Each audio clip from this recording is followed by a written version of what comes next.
Welcome, welcome, welcome. Thank you, everybody, for joining us. If you are out there, appreciate you tuning in to the Blathering Backstage Live. Stream number 2. I am producer Steve. Thank you, everyone who has joined in. There are people checking in already.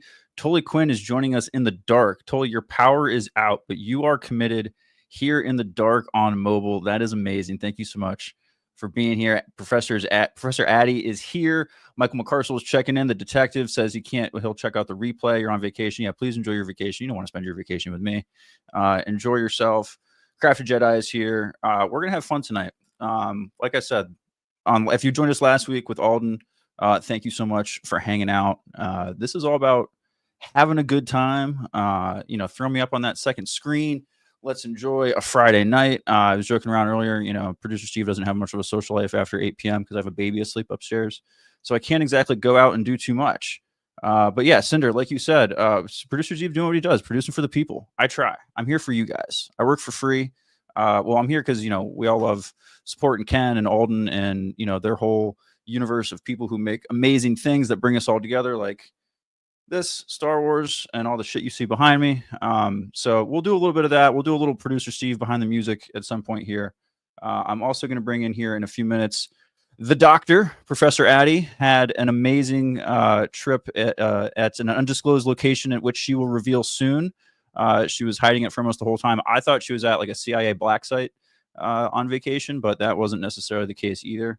But she's going to show us where she was and what she was doing. But specifically, we're going to get the food lowdown on how good the food was where Addie was. So we're going to get, she's preparing a PowerPoint frantically. We were doing a little pre-show meeting and I was stressing her out because I was like, what are we doing? And she's like, I'm trying to put together a PowerPoint. So I said, no pressure. There's no pressure on the backstage, folks. We're just hanging. So speaking of that, thank you again. Thank you everyone for here. Jared's already here. Still playing B. He said he's still playing D&D. He's going to join soon. That's amazing. Jared, I wouldn't mind like a little D&D report if you get in here. So tell me a little bit about your D&D stuff. Tell me what you're doing. I think you're DMing, you said. So I would love to hear. You be an amazing DM. That might be something we do here on the backstage is we put together like a D&D crew. I want to do fantasy football here. I want to do game nights here. When I have time and energy, I'm going to put up polls and things for like, what kind of games would you like to see? Because if no one else was here, if it was just me and Addie was like, no, I can't do the food thing today, and I was just staring at my camera, I was probably going to turn on like Magic Arena or something and just start playing Magic until someone like saved me. So I appreciate Addie being here. The food trend on PowerPoint continues. Yeah, absolutely. We love food here. Everything in the Blathering universe with Ken and everything. We talk food. We bond over food. We've talked about this before. Food brings people together, and we can all have passionate thoughts on food and everything too. So Alec One says, I have a ton of experience as a player in DM. Would Def get involved with that? Oh man, this is amazing. All right. So we're totally going to do that. That's totally going to happen at some point. We're going to do some kind of a community D&D thing, whether we play a live game or we do something hot seat. I don't know. We'll figure something out, but we're going to have fun with that. This is as Svetnik, you're absolutely right. This is the cool kids party. Ken is away. Well, he might be, who knows? Ken might show up. I told him we were doing this. But so he might make a surprise guest appearance. We had Alden last week, which was amazing. So just let me say again, if you're here, if you're hanging out, if you're watching live, if you're watching the video on demand, look at me sound like it's 2008. If you're watching the VOD, as the kids say, thank you so much. You guys are awesome. Support Ken, join his channel if you haven't already. I mean, if you're here, you probably are, but let me say that anyway. Help our boy out, throw him some love. Join the Patreon, join the YouTube channel, all that jazz. If you're on his Patreon, you get in on the Discord, which is really that. You want to know where the cool kids party is, Osvetnik? It's in the Discord. That's where we're really having all the fun. So tell folks that we're getting stuff organized in there. We're having a good time in there, fun stuff in there. So check that out for sure. There are links in the description in this video. And if you're watching live with us, hit that like button. So like I said, we're going to go to Addie soon. I'm going to throw in the linky poo here to join us for anyone to call in. And this is open forum. This is big wide tent on the backstage. No need to be on any Patreon or channel memberships or anything like that. This backstage channel is a week old. You couldn't even be a channel member if you wanted to. So no worries there. So I'm going to put the link in. Everyone can come hang out. The only rule is, be cool, but I don't have to say that with you guys because I know we're all cool, but a good person says it anyways. Wait, Addie, hold on. Show me what you were showing again. This is behind the scenes. It's okay. We're doing show behind the show here. Addie was just haunting me with a I can't even really see it. Oh, it's a Jawa. Oh, okay. His little eyes were peering at me from. Okay, yeah. Anyway, all right. Well, we'll have to show that too at some point. But that's yeah. Okay, Addie, save all the bells and whistles for when we're doing this stuff. All right, all right. Very good, very good. But yeah, so we're gonna do that. We're gonna take your calls for anyone who wants to come hang out. I'm going to check out the channel on actual YouTube so that I can pin the link, so I don't have to keep doing it every 14 times. And since it's backstage, you're going to get to see a lot of my neck and chin here looking up and putting links in and stuff, because we don't do a lot of prep around here. That's just kind of how it is. So, but yeah, I would love to see, especially in chat, like I'm going to do some polls and stuff eventually, like on the community section for the channel. So make sure you subscribe as far as like what kind of games you guys would want to see, what games you would want to play. I mean, obviously D&D is like one thing, but I'm totally down for like community game nights of like Rocket League. If we want to do Magic, if you guys are into Magic, we could do FIFA. We could do all sorts of stuff. I mean, Civ. We could do Civ campaigns. Also, I'm down for all of it, right? So just throw me ideas. That's just the fun kind of stuff we want to do around here. We can also spin the wheel at some point. We will. Let me throw this up really quick and just share this. We're gonna spin the wheel at some point, and if you're unfamiliar with the wheel, no, sorry, I didn't mean to throw you up there right there. I'm gonna present my screen. This is what we do, folks. I really don't. We're driving blind. But if we really get bored, we're going to go to the wheel, and you call in, ask to spin the wheel. We'll talk about stuff. Anyone who wants to hang out, spin the wheel. This is like in case of emergency and producer Steve runs out of things to talk about, spin the wheel, and it's like a cheat code. So that's the idea there. So yeah, so that's it. Addie says she's not a gamer, but she'll watch. That's awesome. That's how we get into stuff, right? But there's some fun like RPG games and stuff like that, right? Where it's almost just as much fun to watch as it is to play, especially if you're getting into it stuff. I love watching people. I'm a huge sucker for watching people play Skyrim or Morrowind, like the old Elder Scrolls games, especially if they get into like the character creation and kind of some of like the stuff behind it instead of just screwing around the whole time. Those are fun to me. My whole philosophy here is second screen entertainment. I love the idea of if I'm watching something, if I'm playing a game, if I'm doing something, I have a thing to put up on that other screen to keep me company, hang out, listen to. That's the idea here. So throw me up on that second screen while you're playing something, hang out, join us in the chat, call in. So I'll put the link in here again. I'm going to get it pinned in the chat here, and we will get going. So I'm going to stop sharing my screen as well. Doop. And let's get a Linksy in here.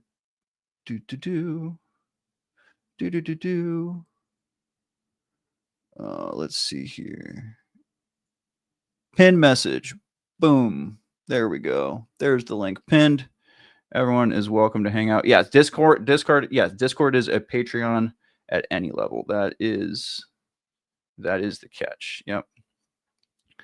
All right. Oh man, my chat was not moving very fast there. Okay, here we go. All good. So, Addie, let me know when you are ready to go. No rush, and we will take you on here. You can tell us all about your vacation and give us that food review, and then we will go from there, folks. Anyone else who wants to call in, the link is pinned in the chat. Come on in. Camera's not required. You don't feel like you have to be on the camera, so that's all good there. Just let me know in the chat when you get in here if you want to not be on camera, and I'll do my best to keep it off. But already, I see Addie's making some adjustments, so we'll wait just. Oh, she's good. She's giving me the thumbs up of approval. So just before we get started here, I've got one more thing to show everybody, and this is our go-to for when producer Steve needs a be right back picture. That's the Shady Dog. That is my producer. So if you know where all my creative genius comes from, that's it right there. So he joins us for every show. Shady Dog is back there for every blathering as well. Shady usually helps me with the picks and the lines. So if I need to know kind of like, okay, the Chiefs, is it 3 or 3.5? I just look over at Shady, and Shady kind of gives me an indication of, oh no, it's 3. Okay, got it. Good. So we appreciate all the hard work Shady Dog does for us. So, all right. So with that being said, I am going to bring on the professor, Dr. Addie. Thank you so much for joining us. I'm going to see if I can get us on the right thing there we go. We've got imaging, we've got stuff. Addie, how are you doing? Thank you for joining us. I'm doing well, Steve. How are you? I'm fresh off planes. I'm fresh off vacation. It's back to the real world. I don't like it. Oh no, I don't blame you. The real world sucks. Tell us, okay, so tell us about the vacation. Where did you go? What was the plan? Now that it's all over and everything's safe to talk about. Now that I can talk about where I was because no one can find me because I'm not there anymore. Exactly. I spent a week at the happiest place on earth, or the most magical place on earth. I think technically the happiest place on earth is on the West Coast. I was gonna say, is it Um, the happiest place? Yeah, I don't. I just know the the world and the most land. I didn't magic. know the. It's the most I didn't know the. magical place on earth. Okay. Yeah, Wow. I didn't know the. yeah, I didn't know the catchphrases were different. They really do try to separate them, don't they? yeah. Interesting. Interesting. Okay. So yeah, I was out there for a week, living the high life, getting A whole really week. hot, and then really wet. Yeah, yeah. Oh, Wow. that's why we didn't have science for 2 weeks. I get it. I get it. I Eddie, we was need living the science. I life, don't know if you've Steve. looked around, but we could use some science. RFK is swimming in Oh, Rock Creek y'all, Park. Like y'all we're need science so bad. we need science so bad. So much science. So you spent a week at Disney, or you spent a week at in Orlando. I'm guessing. What did you do? Any non-Disney No, I related things spent a that were week at highlights? Disney. It was a week at No, Disney. I spent a Okay. week at Disney. Yes, All I did right. not leave the Okay. Disney bubble Wow. for a week. Wow. Wow. So still plenty to do for a whole week at Disney. You're not like tapped out after day 5. Oh yeah, no. I don't do Disney like a normal person. That's not I surprising. ride like 3 things a day and then I sit around and watch other people melt down on their vacations. It's really entertaining. Um yeah, like yeah, people always say like, oh my gosh, you need to tell me how to do Disney, like I want all your insider tips. I was like, you don't want to do Disney with me. Like I don't do Disney like a normal person because I go for a really long time and barely do anything most days. So okay, so you barely do anything most days. So you're taking the joy out of the people watching is what I'm getting. So Oh, you're what is it like when you people say people melting down? Like, do you have any highlights? Do you have any specific ones? Please go. You have the floor. People watching at Disney is my like literally someone asked me once what I like to do at Disney, and the answer I came up with right away without hesitation was people watching. The people watching at Disney is not like any other people watching on Earth because you are witnessing people who have paid thousands of dollars for a vacation of a lifetime forcing their loved ones to have fun. Very expensive forced fun, by the way. It's it's so great. It's so sometimes I'm going to sound like a terrible person. Sometimes we make bingo cards and we play Okay. people watching bingo Okay. of like we play a game called Who Needs a Nap? The answer is frequently dad. Um stuff like those are the shoes you wore to a theme park. Um Well, a lot of white tennis shoes, I imagine, right? Oh, no, like really uncomfortable shoes. Some people dress to the nines to go to Disney. It's Really? very So strange. is this who is dressing to the are you talking like I'm guessing young people people who going to are the like club dressing to the Instagram nines? famous. Okay. Okay. Okay. There's like a whole dapper trend at Disney. So Okay. like ladies in heels at a theme park. That's a horrible Um idea. That's I I horrible. Think of how also much I gum you're also gonna step on. I also don't understand the number of women, especially who go to theme parks with full faces of makeup. Like It's just gonna sweat right off. it was Right. 92 degrees yesterday. You Oof. must have some immaculate setting spray. Yeah, and 92 degrees in Central Florida is like 114 just about everywhere It else. was so gross. And it's all the asphalt. It's all concrete. It just Right. radiates the heat back up in your face. Yep. Um Yep. So yeah, no, the people watching is like no other people watching. When we go to Hollywood Studios, which on the East Coast is where Star Wars Galaxy's Edge is, Mhm. we play Lightsaber Droid, which is when you see people walk by with the $200 lightsabers or the $100 droids, you point it out. Okay. It's like I Spy. It's like It's a punch buggy, but lightsaber yeah. droid. We Okay. also played this time with the $30 Death Star popcorn buckets that they were selling for May the 4th. Nice. Nice. Um Okay, so hold on. So before you start judging everyone else for what they bought, what did you buy? That wasn't food related. Start showing us your show and tell your toys. Okay, so this was I the have a Jawa Jawa. this was the Jawa you were haunting me with earlier. I have named him Tika Okay. after the Jawa on the Kenobi series. Okay. Okay. His eyes do turn off. He's not always deranged. He is, let's see if I can find it, because I'd never actually used it. He is a sipper. You can drink out of him. Oh, he's a secret flask. Okay. All right. He has a secret flask. Wow. He has a strap that goes with him. Those Jawas, you got to watch out for those Jawas. You never know. They're sneaky. They're real sneaky. And then I had I am charmingly deranged, Tully. It's fine. And then one of my food review items came with props. Okay. Wow. Wow. That actually looks really good on camera. They're swizzle sticks. What is a swizzle stick? I mean, think it's the I thing know, you but stir I a don't drink think with. JMB in chat knows. What is that? I think it's the thing you stir a drink with. So a stirrer. Yeah. They called them swizzle sticks. Like the Disney people called them swizzle sticks? Yes. They came with lightsaber swizzle sticks. That's not surprising. That's a term, though. Like, if you Google it, I have heard the term really? swizzle Okay, sticks well, this is what before. we're here for. All right, let's look it up. We're going to, okay, hold on. Swizz. I'm a little, you promise I'm going to be able to look this up, and like, if my wife looks at my browsing history, I'm not going to get in trouble? Yes. No, you're right. Swizzle sticks. They just look like regular stirrers. Yeah. All right, you learned something new. See, folks, this is why you tune in on a Friday night at 10 o'clock Eastern. You I also got a fun new to learn shirt. shit. Oh, that's cool. Oh, I love that. Oh, I was gonna say I saw one of the pictures you had, and you'll show this soon. Very nice. So that's a new shirt. It was it came out on May the 4th for the 20th anniversary. It was all their Revenge of the Sith merchandise. Yeah. Very good. Yeah. Very good. Yeah. I wasn't there for May the 4th, but there were leftovers. Man, I haven't been to Galaxy's Edge at all. It's one of my things. I'm really I haven't been out of the house since Barbenheimer. So that's what I almost finished last week's live stream today. I think I have a half an hour left between the flight, waiting for my bag, the drive home, waiting for the pizza I ordered to be ready, and then the drive home from the pizza place. I have 30 minutes left.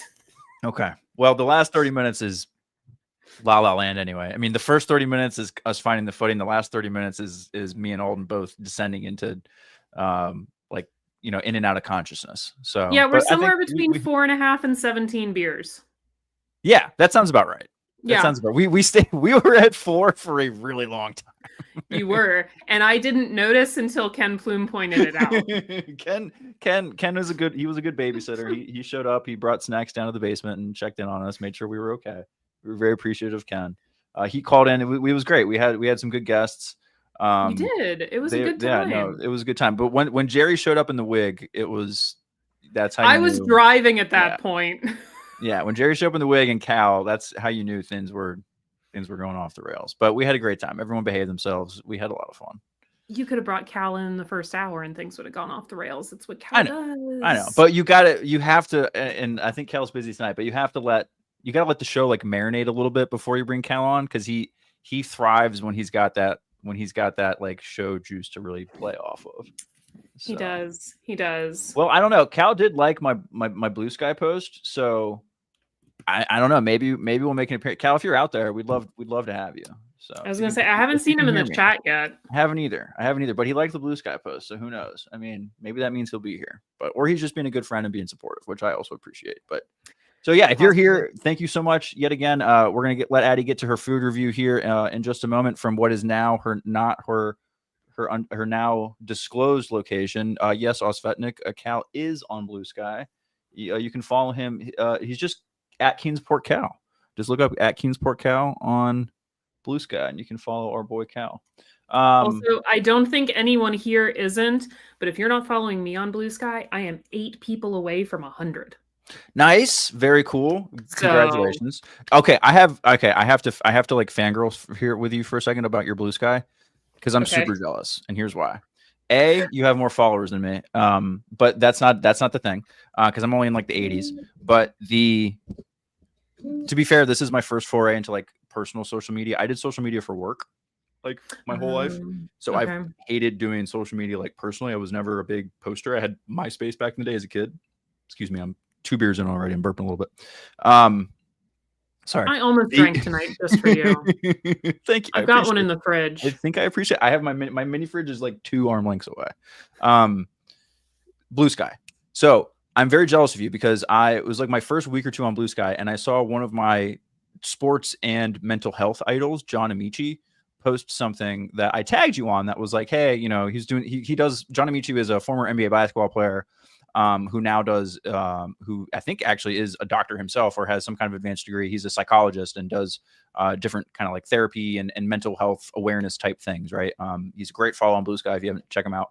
But he is a former basketball player who I love following, love all the stuff he makes. And he put out that post. I tagged you in it. He liked it, and I was like, "Oh man, John Amici liked one of my Blue Sky posts. This is so cool." And then he followed you, Addie. He liked my Blue Sky post, but he followed you, and I was so jealous. So I just want you to know that. I just want you Blue to know Sky is such a weird place, though, Steve, because like I tweeted something. I shouldn't say tweet. I posted something about this documentary I watched about the Vietnam War before I went on vacation.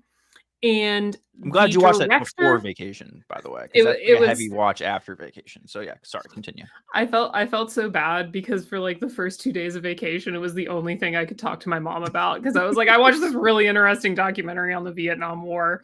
And of course, my mom is like, Eddie. I lived through the Vietnam Eddie. War. We're supposed to be the happiest place on earth. Like, come on, cut us some slack.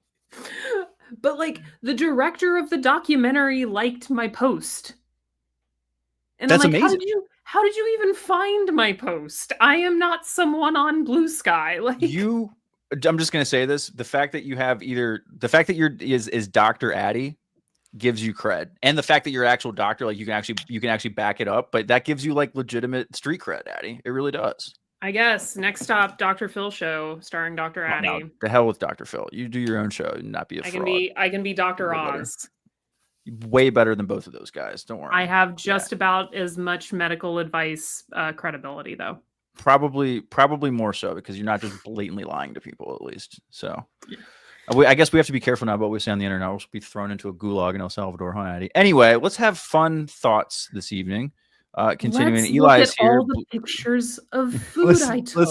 Let's do it. Let's do it. Because that I am a millennial. Sven makes a great point. This person was just navel gazing. That person was searching for posts about their own documentary. It's like, oh, good one. That's a good. It's a really good series. He's made all of the Turning Point documentaries on Netflix. So there was one about 9/11 and there was one about the Cold War and the Kennedy assassination, and then there was this one. And he's done all of them. They're very good. Yeah, I think I saw the 9/11 one. Okay, very cool. All right, well, without further ado, if you are ready, let's go to. Let me get the screen set up here, and we will go to your presentation. Is it the thing with the slides there? I can add it to the stage. Yes. Okay. There you go. And as soon as I think it should be coming up. We're learning technology, people. We're learning technology, folks. There it is. Oh. Boom. All right. And it's sideways. That's okay. That's okay. Well, maybe I can rotate it. If you turn no, it might just hey, that one's good that though. one. It's just that picture. Okay, are you able to move the slides? Yes, I am. Sweet. All right. Talk about this first one. I'm still listening, but I'm reaching over to grab a beer from my. Go for it. So look at Shady really quick. What you see here are corn dog nuggets that I ate before parade came. That really doesn't work. We're off to a great start with the first picture being sideways. They were very good. I ate them on three different occasions while I was there because that's how good they were. Here's the biggest question I'm going to have about most of this food. How much did it cost? I think this was 10 corn dog nuggets and the fries came with it, maybe $10. I was going to say at least 15. So that's actually 10 corn dogs and fries for $10 at Disney's not terrible, especially considering that looks like a decent amount of fries. It is. It was a basket of corn dog nuggets and a basket of fries, and they were good fries. You know, not all Good. fries are like good fries. Like Right. these Right. were Right. good Right. fries. Okay. All right. Well, let's save everyone's neck. Let's move on to the next one. Okay. What do we have here? So these are the potato cakes and the strudel I had last night when I called into the Blathering. Potato cake. Okay, that is not a hash brown.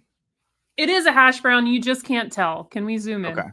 No, I'm just No, zooming in probably my Google Chrome. That did not work at all. not. That's okay. The It people looks can more zoom in. like a pancake than it does, but like if It looks like a you can pancake. see like the bit of like shredded hash brown here. Yeah. Yeah. Yeah. Yeah. Yeah. Like it's Like just on the well edges. I mashed. see what you mean around the Yeah. edges. Yeah. Yeah. Yeah. Yeah, Yeah. and then it's got the homemade applesauce on it. And then this was a cheese strudel with Oh, a that's very applesauce combo. on top of it. Okay. Yes. Yes, Okay. house made. So this was part of the Epcot Flower and Garden Festival is going on right now, and they have all sorts of fun. Did I bring my passport? I had my passport. It might be in the other room. They give you this passport with all of the listings of all the food and drink you can get, which is way more Okay. than any person could consume in any given day. But that just means you have a lot of options. So this was at the Germany Pavilion. So the people who thought I was at a German restaurant last night weren't wrong. So you could get the potato pancakes with applesauce or with ham and onion. Okay. I chose applesauce. They also had a toasted pretzel bread with ham and cheese sauce. It having been about 92 degrees yesterday, that didn't sound like something I wanted to eat. But the cheese strudel and this berry, it was so good, especially because it was warm. Like it was just, ooh, that so topping good. with powdered sugar, that looks yummy. So good. So this one again, sorry. These are my crab wontons. Very crab good. wontons. Okay. Also sometimes known as crab ragoon, which I think Brady talked about on Good Bad Food for American Chinese food. Okay. Got them at the China Pavilion. Came with duck sauce. Again, you can never go wrong with crab ragoon. Like it's cream cheese and a wonton. It's just like not a cream cheese guy, but you know, it's your thing. Go you're ahead. missing out on. Yeah, it's a long story. What the hell is going on with our pictures? I'm so sad with my picture. Actually, hey, you know what? Hold on. No, it's okay. I prepared. Yeah, I prepared for this. My pictures. No, it's okay. I prepared for at least some of them. The ones that you shared on Discord, we've got ready to go. And folks, if you don't like jankiness, then here's what we're gonna do, Addie. I'm gonna share some, and you're gonna improv on whatever pictures I show you. Does that sound good? Okay, sounds good. Word of your. And then we'll bring it back. We'll bring it back up for the pictures that are missing. Perfect. Boom, boom, boom. Folks, we're all about making stuff happen. Hold on. Svetnik says, I heard that his ham and cheese sauce, like the sauce tasted like ham and cheese. That would be disgusting. I totally agree with you. But now imagine that at 92 degrees, Svetnik. Not the ham and cheese sauce, the atmosphere around you. I can't imagine what ham sauce tastes like. Does it just taste like salt? Is it just like salt? Salt and fat. Salt and fat. Speaking of salt and fat, what do we have here? Have fried cinnamon roll bites. Oh, fuck yes. Excuse my language. Topped with candied bacon. That is what you see on top there. Dear Mother of God. And I'm guessing again, that's frosting or icing. It's cream cheese frosting. Okay, well I'll sub that for just like vanilla a cinnamon frosting, roll. Yeah. Just like a cinnamon roll. And inside it was almost like you were eating like a funnel, not a funnel cake, but like a beignet, except the inside was like the rolled up part of a cinnamon roll. Like all that sugary goodness. Oh man, that's so good. It was so good. And then to drink with it, because it was once again like 94 degrees. It was so hot. That is a watermelon cucumber slushy. Nice. Very nice. Amazingly refreshing. Okay. Next question. How much? I'm gonna guess this was total for one person, $12. Are we gonna play the prices right? Let's play the prices right. Drinks $5, bites $5. Okay, that's not bad. Each. So you see $20 in that picture. Right. Okay, that was pretty close. Yeah, I was over, but I was close. Yeah. Okay. All right, Disney so far is like surprising me here with not. I'm not going to say affordability, but they're surprising me with just how much they're ripping people off. It's not as much as I would have expected. So that's I good. mean, at the end of the That's good. game, you can guess how much the Jawa and the swizzle sticks Oh, cost. the Jawa was at least $70. We're not gonna like let's not kid ourselves. No, he was $40, right? The Jawa was $40. 35. 21. 21. Okay. All right. All right. That's He did again come with for a a Disney fountain gift drink, shop. though. That's not terrible. He came with a drink.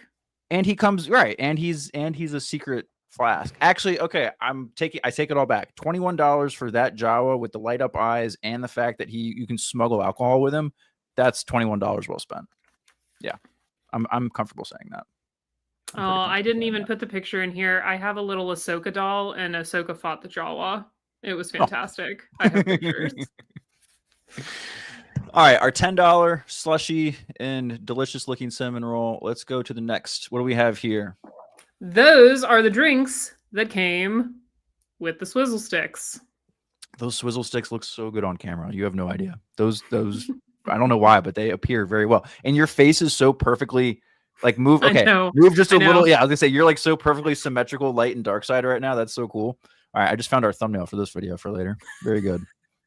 Thank you. So the swizzle sticks are awesome, obviously. Okay. The drinks were terrible. Oh no. They were absolutely terrible. So on the left, the blue one is a sweet and sour limeade. I like a limeade. Why was it not good? Sweet and sour, though, is kind of weird. It was so sour, like you could feel it in the back of your teeth. Ooh. And the sweet just didn't have and the sweet was not there. Overpower it. No. And then the one on the right was a cherry limeade, and it was just very tart cherry. How is that? Cherry limeade is so good. How do they screw that up? Both so tart. Maybe I'm just not a limeade person. We literally took a sip of each one, poured it in a bush, and kept the lightsabers. Well, hey, at least you got the lightsabers. So these lightsabers. Come on, do it again. Turn them on. Are we gonna play The Price is Right? Yeah, there we go. Okay, so the drinks with the lightsabers. Okay, I have a question before I guess. Was there an option to get the drinks without the lightsabers, or the lightsabers like an add-in? You had to get the lightsabers if you were getting the drink. You had to get the lightsabers if you were getting a drink. There was an option to get the drinks with alcohol in them. Oh yeah, but we didn't do that. We did not. Okay. Okay. They were made with gin if you did. Ooh. See, that definitely would have made the blue one taste better. Gin and cherry, no thanks, but that definitely would have made the other one taste better. All right. Your blue and red non-alcoholic drinks with fancy lightsabers, which looks like you have an Anakin and a Vader, which is it has the blue and the red. That's very appropriate. I mean, it's Disney. You'd think they would get it right, so that's good. I'm going to say this drink was $8.99 a piece. Oh, $14.79. Oh my gosh, $14.79. So yeah, you paid $6 for this girl. You paid $6 for the, and they were bad. Yeah, you paid $6 for this girl. Yeah, I did. It's well, at the end of the day, you paid $14 for the stir, and they're cool. But it was worth it. That's $14. That's $14. $14 well spent. And it was a cold drink on a hot day. It could have been worse, you know? Yeah. We immediately went to the other place that we like the drinks better and got one instead. Okay. Well, and now you have a cool stir for it. So, well. Yeah. All right. What do we have here? This looks like a neat little dessert dish. What is this? That is the orange saffron pistachio cake. What is it? I don't even know what that means. You just cast a spell or something. So on the bottom there, you can see the green layer. That's the pistachio cake. What looks like a donut on top is actually an orange citrus mousse, and it's covered in like powdered saffron. Oh my gosh, it is so light and citrusy and delicious on a hot day. Like we had this one last year. It was there last year, and we were so excited to have it again because it was very, very good. So was this in the Star Wars part of the park, or was this not Star Wars? This was again part of the Epcot Festival. Got it. So this was from Morocco. The last time I was at Disney was at Epcot to do Drinking Around the World, and I haven't been back since. And that was like 15 years ago almost. Okay. I thought it was a donut, so that's cool that they shaped it like moose. So it's saffron on top. Saffron is famously expensive. Yes. So Um, is it all right? So I'm gonna say these were $6 a piece. I think they were about 6.25. Yeah. Okay, Yeah. nice. All right, I'm not terrible at this game. Okay, Yeah. okay. Yeah, Oh I no, mean, Kelly, the food game is amazing at no, yeah, Disney. Disney does. They got those big hotels and shit for a reason. They do okay with food. There's plenty of bad food there, but you can get good food at Disney. Oh yeah, I'll there's give plenty them of that. bad There's food. plenty. I Yeah, mean, the corn dog nuggets might not be high on the good food list. They're right, tasty though. right. They might Um, qualify for good bad food. We'll have to get Brady in here for that. yeah. But yeah, no, okay, very cool. So like, what would you rate these at? Like 1 out of 10 though? Was it worth your time? Would you buy them again? Oh, yeah, definitely, definitely. I Okay, almost had one last night, but I decided I hadn't had the strudel yet, so I wanted to try the strudel before I left. okay. All right, Yeah. fair enough. All Yeah. right, here we go for the next one. What do we have here? This looks So like a little that cannoli contraption here. What is this? that Oh, this is is a gummy worm? it is a it is like a worms in the dirt cannoli. Okay. So it's a cookies and cream cannoli filling. That's why it looks chocolatey. And then it was Oreo powder and a gummy worm for your like, Okay. you know, worms in the dirt, whatever. So that was from Italy.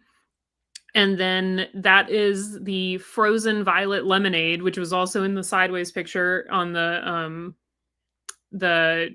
slides we've abandoned. That is an edible flower on top. All of those are Ooh. grown at the Land Pavilion greenhouse in Epcot, and then they Oh, use okay. them in the drinks. Oh, that's cool. Yeah, That's a neat little touch. yeah, It's a neat little touch. Okay, how was the cannoli? it was okay. Just okay. What is the dirt? Is it like cocoa, Oreos, like chocolate? It's powdered Oreo. Okay. yeah. Crunched up Oreo. Huh. I it See, so I have an unpopular opinion on Oreos. I don't know if the cannoli was just okay because I bought it in the rain. Mhm. It was a little soggy. And that usually either happens with cannoli because they've been filled for a while or Mhm. it was raining and it got wet. Um You don't want rainy I cannolis. I live near like the Little Italy in my part of New England, so I get fresh cannoli on a regular basis. So this one was fine. Fine. Yeah. Yeah. I've become a cannoli snob. That's okay. I mean, if you were going to be a snob about desserts, or there are worse things you could snob about than cannolis. So I love okay. cannoli though. I will have Oh, it same. everywhere. No, Yeah. same. I'm equal opportunity cannoli eater for sure.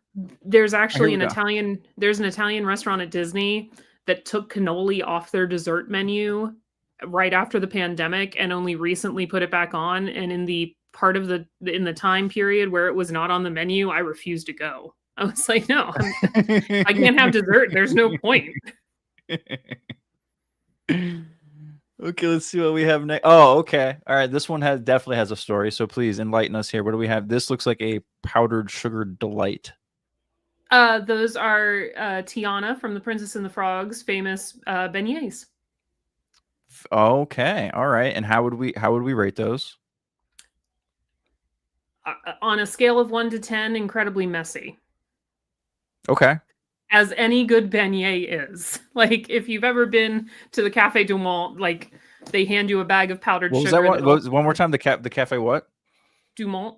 The cafe du Monde. I'm not. I don't. I just love when people say things like Frenchly. It's one of those In things. New Orleans, the famous Yeah. beignet place in New Orleans. I'm sorry. I wasn't They trying to put you on the basically spot. they basically hand you a bag of powdered sugar that also has some fried dough in it. So Hold on. JMB, explain yourself. it's fried dough and powdered sugar. It's a donut, JMB. Now I know. So it's fine if you don't like beignets. That's fine, but you have to come to the table with something that's like, to hell with your beignets. Have one of these, okay? If you're gonna disgrace, the dessert of the South, then you need to make sure that you have something that's. I love donuts, and those are no donuts. He's still coming at it with fire, Addy. Just like Mm. absolutely crushing beignets. This Also, hi, I Jared. I don't. was in Florida. Jared, I mean, I've been there more recently than 2001, but I haven't been in a really long time. I'm very desperate to get back to Florida as well, or to Disney. So tell us Yeah, about so your little friends here. Were those additions on the trip? Did you bring them with you? um those are a thing that Disney made for a few years, right before the pandemic and into the pandemic, called Nuimos. They're from Japan. They Okay. made them of all sorts of different characters. I have about a dozen of them. They have their own Instagram account. They go on adventures. Okay. So I'm guessing this is one of these things where you have like cool pictures of them and Doing in stuff. different exotic places and all that kind of stuff. Yes. Yeah, very Yeah. cool. Love that. Yeah. Very cool. Yeah. Neat. Yeah. Dig it. Dig it. Thank you everyone again for joining us here. We're going through Addie's food reviews from Disney, where we love talking food here on the Blathering Backstage. We're big food folks here. Food brings us together, and we love Disney and all things. Just all these things that are coming together. So yeah, Addie's giving us some good reviews on the food and some of the other little experiences from her Disney vacation. So we're gonna move on here to the next one. What do we have here? This looks like the Pop-Tart from hell. What happened? That is a Pop Tart from Woody's Lunchbox, or Woody's Lunchbox, Andy's Woody's Lunchbox lunchbox. In Andy's Toy lunchbox. Story Land. Okay. Um, I don't think Woody would have that in his lunchbox. Maybe Andy. so that is the Claw Pop Tart. Oh, okay. Okay. So Good. it's filled with a key lime curd. Key Um, lime. Okay, very nice. Love that. Love And that. then in the back there, that is the drink we went and got after the lightsaber drinks were terrible. That Okay. is These are the ones that saved you. yes, that is lemon lime Powerade slushy. Ooh, interesting.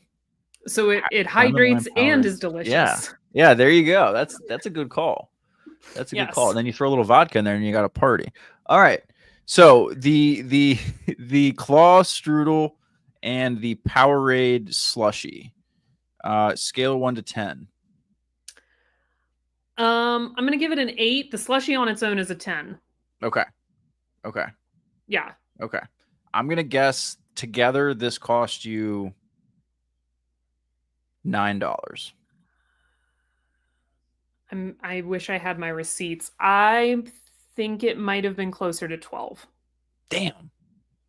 So that was like a $7 slushy, $8 slushy. Mm-hmm. Yeah. Mm-hmm. Well, at least you had a cool swizzle stick to go with it. See, That's we true. learn things. That's true. That's We true. learn things. See that? See, Addie, you get it. You get it, Addie. That's good producing. I say this, and you take that you get it, folks. This is what we do around here. JMB again to just be the antagonist in the room. I don't mean to keep bringing on Addie's parade, which you're totally doing. And so long as she enjoyed it, good qualifier. But I'm with Jared. Key lime. Jared, key lime gross. Jared, get out. I see you in the green room. Get out. Get out. Key lime is amazing. I love key lime. I like key lime because key lime is my mommy's favorite dessert, and it makes me feel close to my mommy. So that's why I like key lime. Yeah. It was good. They have a raspberry one that they didn't have that day that is better. Okay. Like, wait, but it also doesn't look like an alien. Oh, you mean on the strudel. Got it. Yeah. Okay. Gotcha. Yeah. Okay. All right. I think we got a few more. It was not an overpowering key lime, I will say. Like it was good. You could taste it, but it wasn't like a right. Like yeah, no, you have to have some subtlety. That's why with key lime, Will McLean, you guys, you key lime hater. Look, if you're gonna despair, at least Jared is in the green room. If you're gonna disparage key lime, you call in with this link and defend yourselves. Brady's on our side. Brady's on our side. Yeah, exactly. Yeah, Brady, because Brady's a smart kid. Brady is the, how they say like the kids are gonna be all right. Brady is that hope that I have in the future. Because I've said before, my wife is an elementary school teacher. Those kids, that generation, not all right. We're in trouble there. But I'm hoping that Brady's and his ilk can get us on the right track on time. But it's key lime, isn't it? You guys. I do have a. All right, I'm writing this one down for the big show. We're gonna bring this up with Ken. We're gonna litigate key lime on the big show at some point. I'm gonna have to talk to Ken about it. Here we go. Crafted Jedi's on our side. What's that? Crafted Jedi's on our side. Oh, love it, love it, love it. Okay, all right. Hey, Brady is here. Brady has chimed in. I think he's probably here to defend Key Lime. Brady, are you here to defend Key Lime? Thumbs up if you're here to defend Key Lime. You're like walking around, so I'm assuming you're here. No. He was like, Key Lime is. What's wrong with Key Lime? All right, well, Brady's like on the go. So if Brady, if you're like in a hurry, I can bring you on here quick. But if you're good to hang out, just let me know. I mean, I can't hear you, and you're talking to me as if I can hear you. I just thumbs up or thumbs down. Thumbs down. Thumbs down. So you're good to hang out for a little while. Okay. All right. Well, be safe. Don't don't walk into traffic. Okay. Like, be careful out there. All right. All right. Brady's our man on the street. Brady, we need to pre-produce these things. I'm going to like interview somebody on the street with you, Brady. This will be great. Like, hey, you're on a YouTube show with 11 people. Do you want to? Anyway. Do I get to have a quick sidebar? Please. Speaking of Addie, the future. You presented a presentation. Go for it. So when I was eating those mini corn dogs at the parade, there was a preschool graduation group there of like, there had to have been at least 20 graduating to kindergarten preschoolers. Yeah. With their teacher who's been doing this for 33 years, who, if any of you watch Abbott Elementary, she reminded me of the older kindergarten teacher on Abbott Elementary, just because she was very like no nonsense. Right. She had taught those kids 26 words to spell, one for each letter of the alphabet, before they went to kindergarten, plus their sight words, plus they knew what a compound word was. I was like, most adults don't even know that. And she was running them through their words that they could spell to make them behave while they waited for the parade.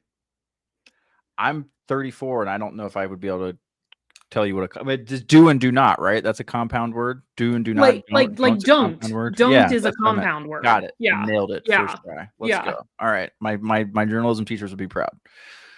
All right, Addie, let's see what we have next here on our show. Yes. Okay, this is one of my favorite ones. So not only the lightsaber churro, this is one of my favorite Star Wars shirts I think I've ever seen. That's an amazing shirt. The Padme shirt is incredible.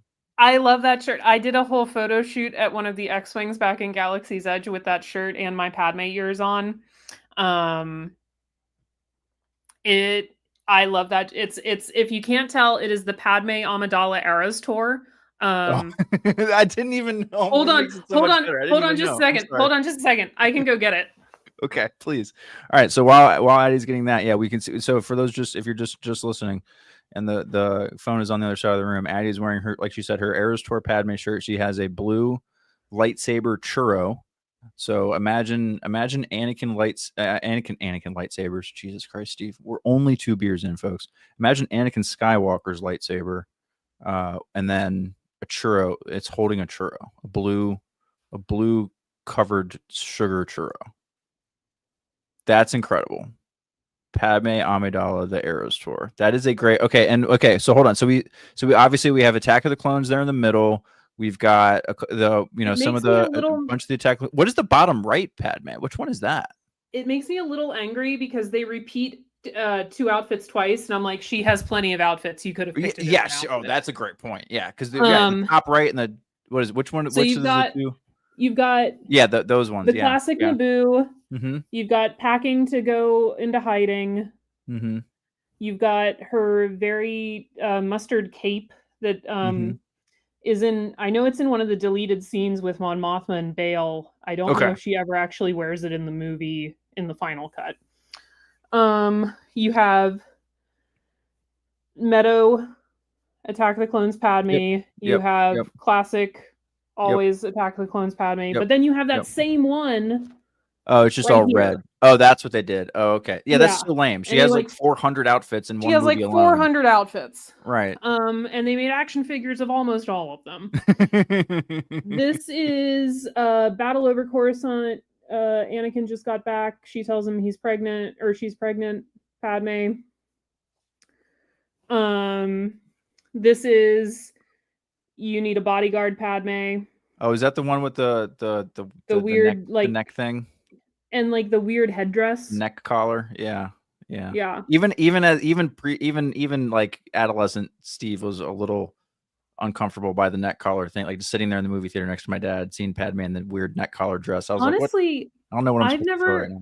never noticed the neck collar before. I'm always distracted by this headpiece. It looks incredibly uncomfortable, and the hair at the front of her wig is very strange. Well, I think I speak for most, or not most. I just want to. I want to say most, but I want to speak for a lot of teenage boys. We noticed the neck collar. So Yeah, I fully admit I watch those movies with a different lens. My Padme appreciation comes from a different place than y'all's. So, Then so okay, you've what's got yeah? What is weird. this one? So this one is also Revenge of the Sith. It has to be another deleted scene because this outfit appears nowhere, but it is also the outfit on the poster. Okay, yeah, it's on the poster and it's a deleted scene, and they didn't. Yeah, so we don't even know where it's from, like where she is. It's Revenge of the Sith. It might be another. It has to be another one of those Petition of 1,000 or whatever it is, Okay. Birth of the Rebellion, because that entire storyline got cut. Right. And then once again, repeat, you've got her packing to go into hiding. And I'm like, she has 27,000 outfits. Mm-hmm. Pick 2 other ones. There's almost no Phantom Menace love on this except for her classic queen look. But otherwise, it's a fantastic shirt and I love it. That's amazing. That's the kind of creativity you love to see. Yeah. Okay, so tell us about the churro. And I think that's the Ahsoka doll you mentioned, right? That is my Ahsoka doll. Very nice. And Marie the cat from the Aristocats wearing a Leia dress. Svetnik makes a great point. No fireplace in leather thing point. for reputation. That's amazing. That is an excellent point, Svetnik. I have to agree. Mm-hmm. Tell us about the churro. I mean, it's a Disney churro. 894M hits the nail on the head. It's amazing. It's cinnamon sugar. It's blue. It's gone in like 60 seconds. Got it. Gone in 60 seconds. Did you keep the little lightsaber like thingy? I did not. No, that's fair. It's cardboard. You're probably got icky. Oh, okay. Fair enough. All right, let's see how many we got left. All right, what do we have here? That looks like some mac and cheese, some chicken, and a blue thing. What the hell is the blue thing? So that is from Docking Bay 7 back in Star Wars Galaxy's Edge. That is fried yip tip with mac and cheese, also known as chicken. The chicken used to be in cube shaped. It was much better when it was. And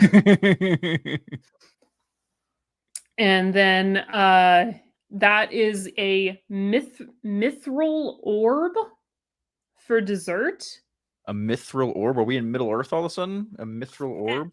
Every time I looked at it, I wanted to pronounce it mithril, but it is not spelled the same way. Okay. It is blue raspberry with passion fruit sauce on the right and then berry strudel on the left. It's blue Jello. Okay, it's blue Jello. It's blue Jello. Okay, got it. Fair. Okay. So what did this run? This meal ran you $16.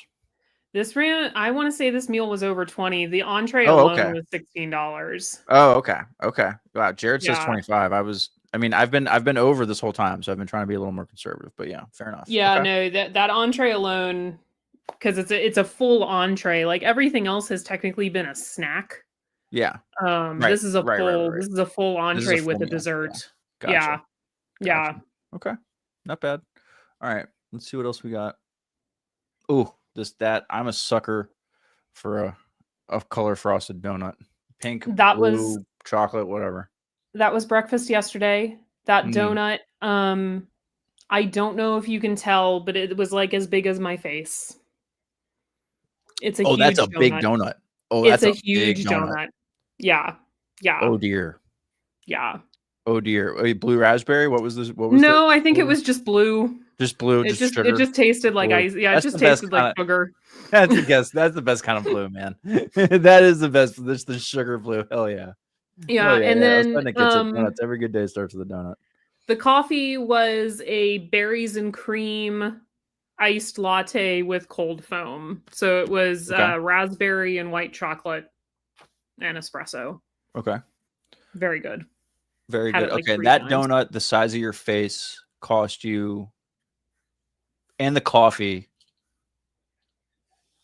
$8. I think it was closer to 12. Jesus. The donut the size of my face Big, alone, I think, big, was yeah, it's a big donut. $5.99. Yeah, I'm still living in the 90s where donuts were like $1 or $2. Anyway, Yeah, it's all right, not a but it's a big Dunkin'. donut. It's not It's a a big donut. Dunkin'. Yeah, it's that fair. That's fair. It's a big. That's a big donut. All right, let's see if we have. I think we have maybe one more. Okay, now this is back to the original. Or we Yeah, saw that's that one the in your not. PowerPoint. We saw Yep. that one in your Uh-huh. PowerPoint. So okay. So are there any other ones that you really want to show? There are highlights that we missed. Anything else that you like really want to? First of all, this water bottle is pretty cool. I love your stickers you have on there. Is that Thank Arwen? you. Yes, it is. Oh wow. Okay. Very nice. Here, let me pull up. Yeah, please go ahead. I will take mine off, and then I'm gonna put on Shady Cam for just a second here. I have to text my beautiful wife. Maybe. I don't know how to use StreamYard, guys. It's fine.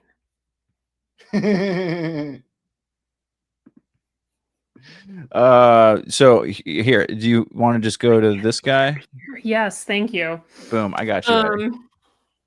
I think I have a lot of power. I don't think I have that power. So this, in a way, we've saved the best for last. These are French macarons. The ones in the clamshell. Are all macarons French? Yes. Okay. I didn't know that. I was not trying to be a smartass. I'm not. I am macaron ignorant. So I just wanted you to educate me. Thank you. Now I know. The ones in the clamshell, not very good. The ones on the plates, the big ones, have fresh raspberries sandwiched between them, a raspberry jelly, and then also a key lime curd. Sorry for the key lime haters out there. Excellent. Fabulous. Get them every time. And then you also see, because you can't go wrong with swirl frozen yogurt with Snicker pieces on it. Oh, that looks amazing. That's what that is. Snicker pieces. Oh, I'm a sucker. Yeah, no, the difference in the macarons between the packaged one and the non-packaged one, it's like when you go to the grocery store and you can either get like a fresh bell pepper or you can get those bell peppers that come in like a pack of 3 or whatever in the plastic. You're always gonna the individual ones are always gonna be better, just like your macarons there. And then we have this was a s'mores bar. Okay. I took one bite of it and didn't eat the rest. I have reached a point in my old age that there is such a thing as too much chocolate. Yep. And it's a sad realization when you come to it, but it's a real one. That was it. It was not, that picture is deceiving because it looks like the top half is going to be all marshmallow. Mm-hmm. It was like a marshmallow coating over more chocolate. Okay. So it was mostly chocolate. That's a lot, dude. Yeah. That's a lot. Yeah. Too much chocolate for you. Still got it. Brady chiming in. Yeah, you do, man. Yeah. Yeah, you do. Keep that sweet tooth as long as you can, Brady. It was a sad day. That's great. All right, so hold on. I'm going to break my neck again. I will break my neck for a cinnamon roll, Addie. You don't have to worry about that. That is a Mickey cinnamon roll. Again, about as big as it is a Mickey cinnamon. I'm an idiot and thought it was just 3 cinnamon rolls in a box, but you're damn right. That's a Mickey cinnamon roll. That is amazing. I think those are lemon tarts. They were very tart. Okay, they lived up to their name. Fair. And then ended with a classic, the Mickey pretzel. Mickey cinnamon roll, Mickey pretzel. I have another hot take. I'm not a pretzel guy, but you do you. That's okay. I just don't like pretzels. We can go back to the delicious macarons. Those look great. Addie, this was amazing. I appreciate your Disney food review. I'm assuming, I think that was it, right? That was your last one, right? That was it. This was great. I feel like I'm connected to Disney. I feel like I got a little flavor, a little taste, so to speak. Ken would kick me out for that one. Yeah, Svetnik, I don't like pretzels. Don't come at me and saying key lime is gross and then dog on me for pretzels. I know those are not really the same thing, but you know what I mean. We all have our preferences. I love the light. That's a great look. Honestly, I think that's the best swag you've shown, at least so far. The jaw was pretty cool, but the lightsaber swizzle sticks are pretty cool. Was there any other awesome merch or like cool gifts that you got that you were there? I mean, you don't have to show them, but was there anything else you bought that you really thought was cool? No, I was on a bit of a budget this trip. I say, having just told you how much I spent on food. Well, you have to eat. Yeah, not. I bought a sweet T-shirt. It spells out Walt Disney World, but every letter is a different princess. Like you can guess the princess from how the letter's drawn. Very I cool. got this T-shirt. Otherwise, not a lot this trip. Just enjoyed the experience. I did not build a saber, Jared. I actually have yet to build I have built 2 droids, but Oh, I wow. have not built a saber because I just don't want to. They start at like 100 and some bucks too, right? It's expensive. It's not I cheap. think it's 2. Goodness gracious. I mean, Yeah. I would do 1, but I own a that's a lot. lightsaber. I own Rey's lightsaber. Oh, cool. From the end of Rise of Skywalker, the one that's like Oh, basically sweet. made out of her staff. Yeah. Oh, that's cool. I don't have any. I have But some toy ones on my shelf over there, but none of the saber hilts that you can build have any appeal for me. Like it just right. doesn't. I'm with you. If I was gonna go there, I would like. It might be cool to like do it once just to do like the experience thing. But if I'm gonna spend that kind of money on a saber, I'm gonna buy like the Skywalker lightsaber or Exactly. like someone else, Exactly. Dooku saber or something like that. So yeah. Also, for a Star Wars hot take, like until none of my favorite characters were ever Jedi until Oh. Rey. Oh. So I don't really have a favorite lightsaber to buy except Rey's. So like I'm not like my brother, I think he owns like Dooku's lightsaber and he might own Anakin's lightsaber and like he's built a lightsaber, but I think I've talked about it on the Blathering before, like just I always had trouble relating to like the male main characters. Like I would always relate to the female main characters, and until Rey there weren't really any female Jedi. So that makes a lot of sense. Padme doesn't get a lightsaber, so no. And she also gets almost 0 merch in Galaxy's Edge. It's very sad. Well, that is sad, but good for my wallet. Yeah. Well, Leia gets a lightsaber, and that actually, I think that lightsaber looks pretty cool. Like I almost bought Leia's lightsaber a couple years ago when I was there, and they had it. Yeah. But I didn't. I'm so glad to hear that you're a Rey fan, just because I think Rey is such an underappreciated. I'm not going to get on a soapbox or anything, but just one of the most underappreciated characters from the new stories. Even though she's the main character, she catches so much shit, and I just think she's so great. Like, and as a girl dad, I love the idea of having that character, Leia, Padme, all these awesome female characters in Star Wars, but one that's like actually holding a lightsaber now, and the way that her story folded out was really cool. And so that's really cool. I love to feel the Rey love. So that's awesome. I think you give it another 10 or 15 years, Rey is going to get the same as like Hayden Christensen and Ewan McGregor have gotten. Like the kids who grew up with Rey are going to become the vocal majority of how much she means to them. And I think the same thing happened with Padme. Yeah, and I think it helped too that with Natalie Portman just being such a talented actress and everything, the career she had, it people naturally were fans of her. Gravitate to the character. But yeah, no, totally agree. Well, Addie, thank you so much for the show and tell. Thank you so much for the recap. You're welcome to hang out and chill out if you'd like. If you're more than welcome to hang, we're gonna bring. I have nothing to do. I just got home. Neither do we. That's why we're here at 10:30 at night Eastern on Friday night. So yeah, I will hang with you as long as you'll have me. So here's what we're going to do. So we're going to bring on Brady is walking through the street. He's no longer on a bus. He was previously was on a bus, and I was kind of making sure we weren't going to go to him yet because I didn't think he'd be able to join us on a bus. Brady, I also don't want you to get what's wrong with bus people? I just said the bus people. Oh, the bus people. I thought you were like anti-bus or something. No, no. I don't want Brady to get hit. I've been on all sorts of buses for a week. But Jared's been in here first. So Jared, do you have any kind of? I'm wondering. I'm a little worried about what Jared is bringing to the table here. But Jared, I'm gonna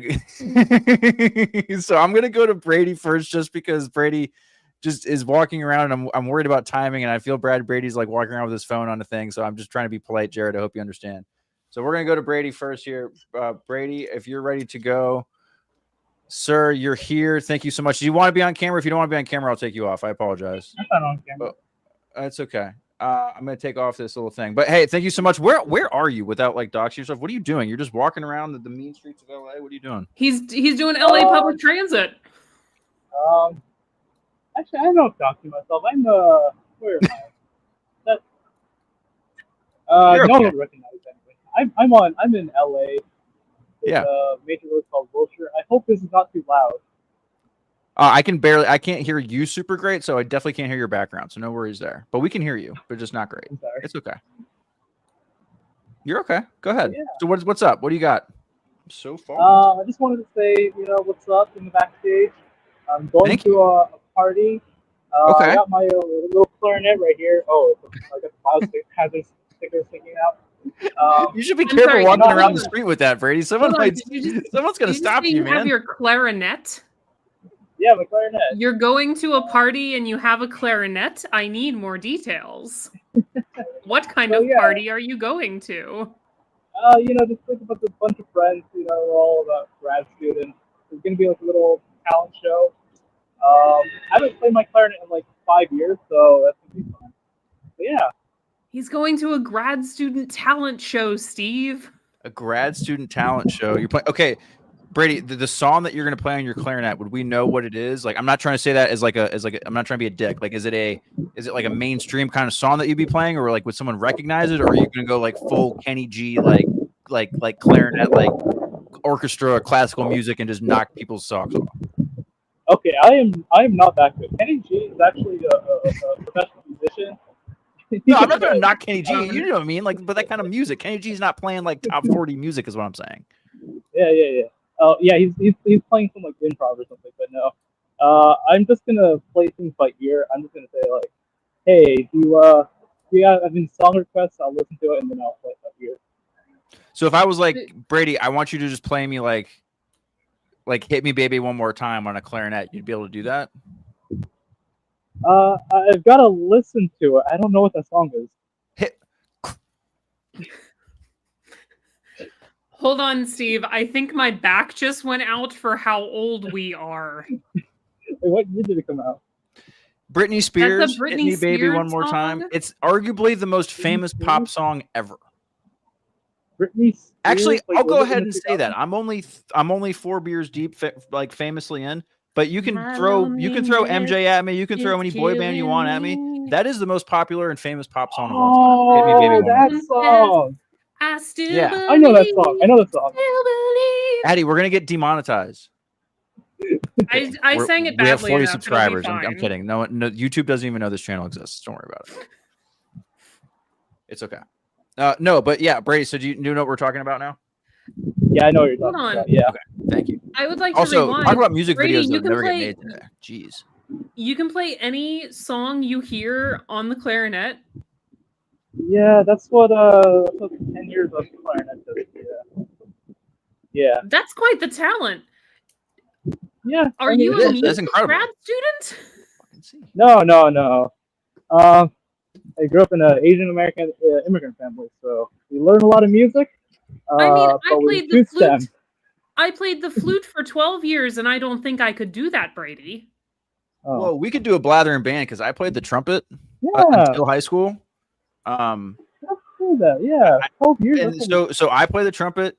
She plays you said the flute, Addie? I do, yes. Brady plays the clarinet and probably like 12 other instruments. Jared plays the Jared's guitar. on guitar. Ryan Tiller also plays Jared's guitar. We have a million guitarists, I'm sure. And Ken can sing. Yeah.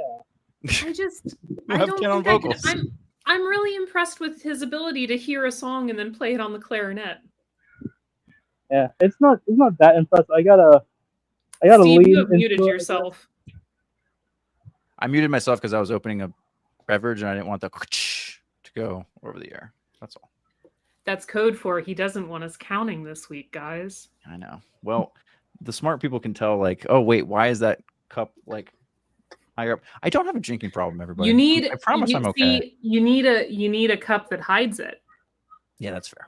or a Jawa flask. Or the Jawa. See, the Jawa flask is what I need because that's totally incognito. Yeah, totally couldn't sorry. Blathering's got talent. Hold on, let me write that one down too. This is why we're here, folks. This is why we are here. Blathering's Got Talent. I don't have my glasses on, so I really got to pay attention to what I'm typing. Yeah, no, this is really why I have the stream, so I can just outsource all the ideas, so that Ken continues to think I'm smart. So I'm just gonna steal all of y'all's ideas, suggest And them. hope he never watches for- these. Right, exactly. Ken's not gonna watch this. Are you kidding me? Ken's not watching this. Now, he set up this channel to be like, all right, Steve, there you go. All right, there's your channel. Go have fun now. Like, leave me alone, and I'll, like I said. So ever since he, look, he didn't take the whole being incapacitated in my basement thing well. So it's been a rough week for me and Ken. So, but we're okay. Question from the chat, Brady. What read do you like?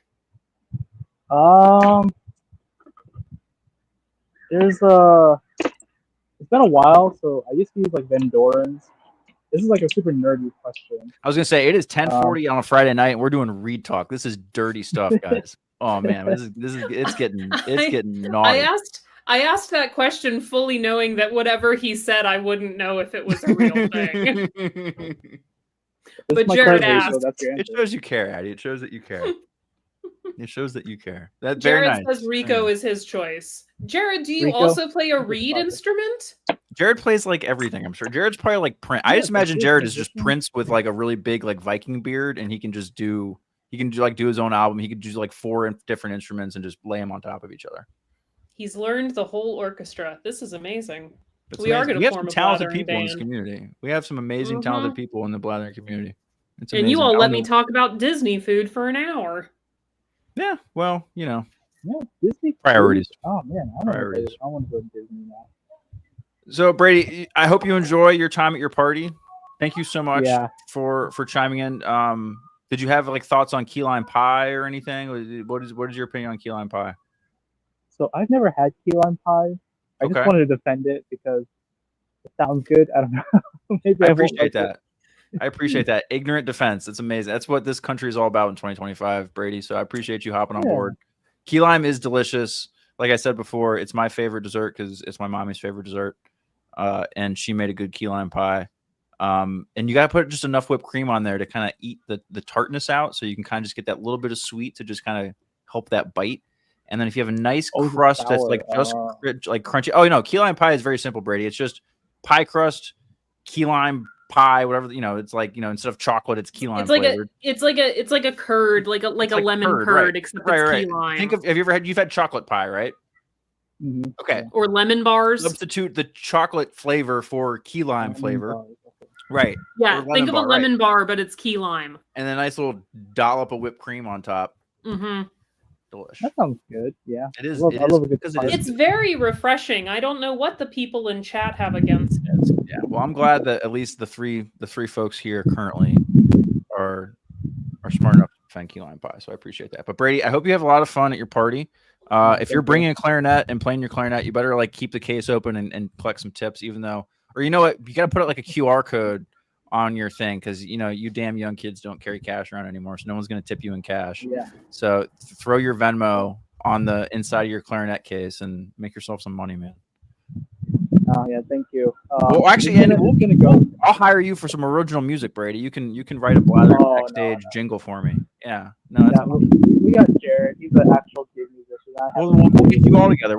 That's exactly what I'm going to do. All right, we're going to get the Blathering community that is instrument talented.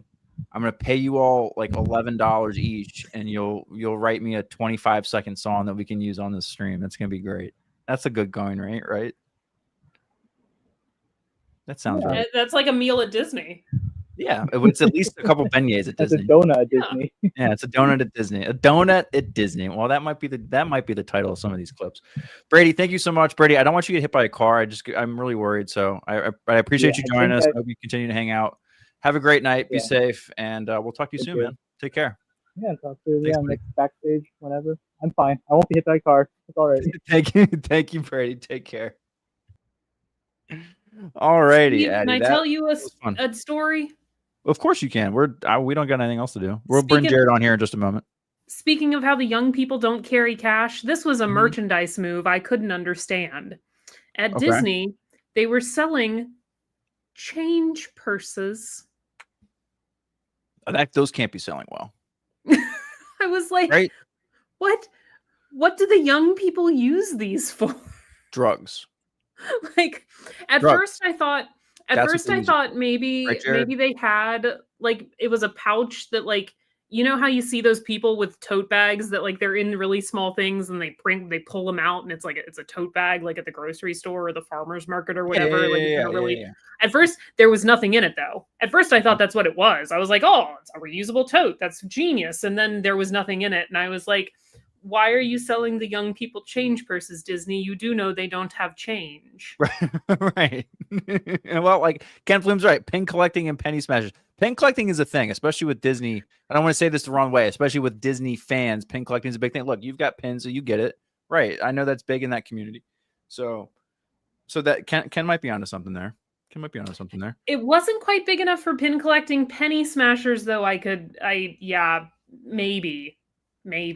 Although the smashed pennies cost $1 now. I'm gonna show my ignorance here. The smashed penny is the thing where you take a penny, you put it in the machine, and then you pull the thingy or whatever, and then it comes out, it's all flattened and has like art on it or whatever. Mm-hmm. Why does that cost more than just the penny you put in the machine? That's so dumb. Because you don't put in your own penny anymore. Oh, that's a racket. Well, at least pennies are still good for something. But. Yeah, probably because they got tired of people not having change. Also, it was really only good for the pennies that were made before 1982. JMB, are you talking about my wall art or Steve's hair? I was gonna say I conditioned today, but I didn't think I was looking that good. I know I took my glasses off and everything, but I'm gonna guess it's my wall art. That looks like more like T Swift. It is the Time Person of the Year covers from when T Swift was Time's Person of the Year. Amazing. And then all of her Eras Tour outfits. That's awesome. How many Eras were you fortunate enough to go to an Eras Tour show? Addie? I was fortunate enough to go to an Eras Tour show. Those are the outfits she wore at my Eras Tour show. Which that's amazing. Night 3 in Foxborough. Very cool. So that was at the Patriots Stadium, I'm guessing? Yes. Very cool. Yes. Very cool. That's awesome. Yes. All right. Well, with that, I think we're going to bring on our next guest, folks. I've put the call-in link in the chat pinned. Put it in here again. If you'd like to call in, please come hang out with us. We'll be around here for a little while longer. We're already at 1:17. We'll be here for a little while longer. We're not going to go 3.5 hours like me and Alden did, but we're going to keep hanging out here for a bit. We're going to bring on the one and only Jared, the Thai pilot. Jared, are you camera ready? Or yeah, all right. Well, yeah, I marked the YouTube video not for kids, so we should be fine. Hello, everyone. If YouTube has a problem with shoulders, they really need to do a new life.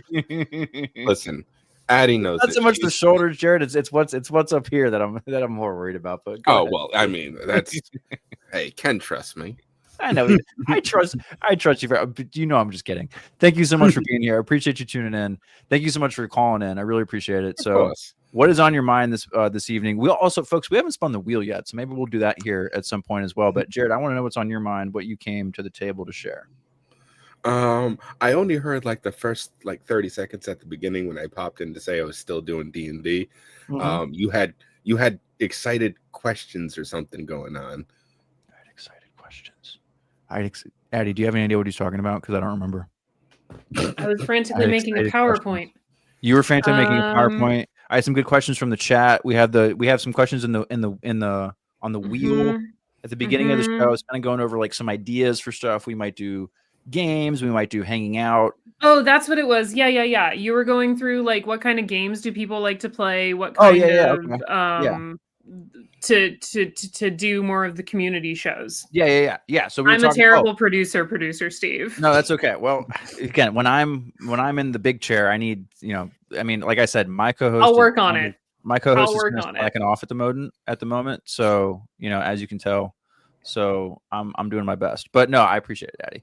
But yeah, no, we were just talking about like all the different stuff we're gonna do here, Jared. Like this is a laid back, this is more of a, think of this as like a Discord channel where you all just kind of hang out. Like I said before, my whole philosophy with what I want to do online is second screen entertainment. I just want to be the dude who hangs out on your second screen, on your iPad, whatever, while you're doing your work, while you're playing a game, while you're just chilling, doom scrolling, whatever it is, because I like to have company when I'm doing those things. So I feel like it's time for me to give back a little bit to that. And one of the cool things with my nerdiness and loving the equipment, all the toys to play with, is doing stuff like doing the calls like Ken does and bringing folks in, because I too have a radio background and love that kind of stuff. So that's what we're going to do here.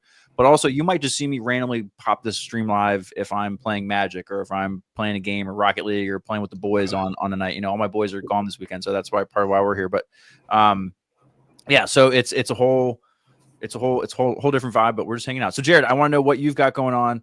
Tell me how your D&D night was. I wanted to know kind of, that's probably what the questions were. I want to know what you're doing. Are you the DM, or do you have a character? Tell me about what this campaign is going on. Give me your D&D night experience.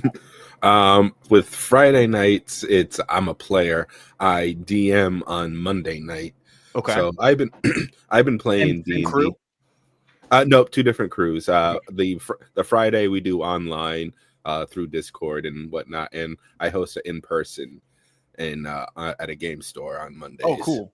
Oh, dude, Yep. I am trying so bad to build up the courage to go to my local game store to play Magic. Like, I so bad want to do it.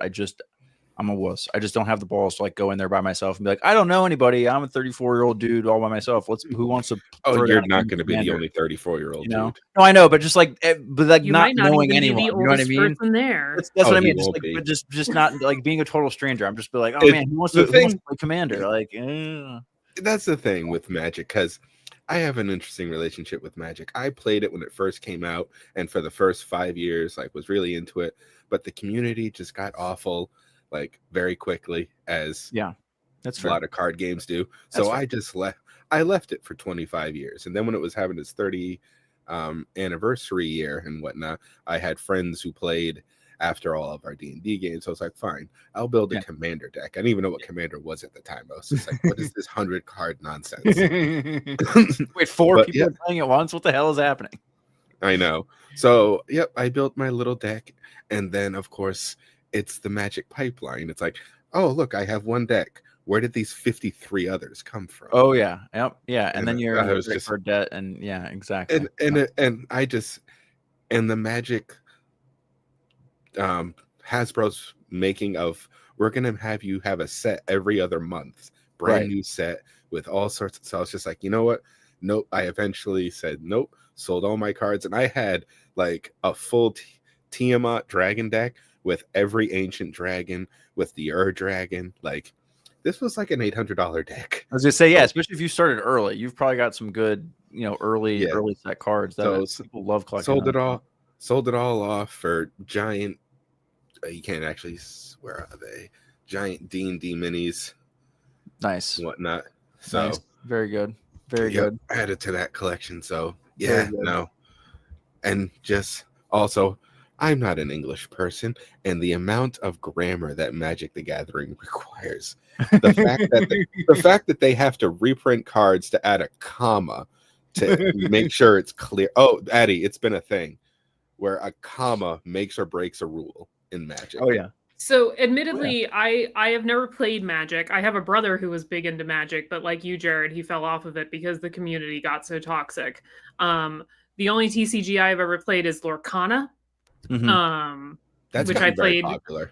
Yeah. I played it for about a year. I played it when it first came out. I had a league up in Mass that I would go to on Sundays, which is why I would encourage you, Steve, just show up. You'll make friends. I know. One day. And it won't be weird. I promise. It really won't be. With Lorcana, at least, it was like everybody was so welcoming and everybody was so like, you have no idea what you're doing. Let me teach you how to do it. Like, because for me, the league I was in was a bunch of guys who also played Magic who were getting into Lorcana. So like they understood. They were like, this is my red deck wins, and I'm like, I don't know what that means. And so yeah, no. But Lorcana doesn't have grammar issues that I'm aware of. There are misprinted cards, though. Yeah. It's not even misprints. It's just, Magic's become, because it's been out for so long, that like the way they worded it back in the day was no issue. But because they've printed a bunch of other cards that may or may not interact different, right? Now they have to fix old stuff. Yep. It's a whole thing. And that's another big reason why Magic got into which I think isn't a bad thing, but they do what's called a ban list for competitive. I was gonna say, is that why there are certain cards you can't use in Magic? Yeah, in different Okay. formats and stuff. Yeah, there's banned Okay. lists and there's rotations and what's called Okay. standard.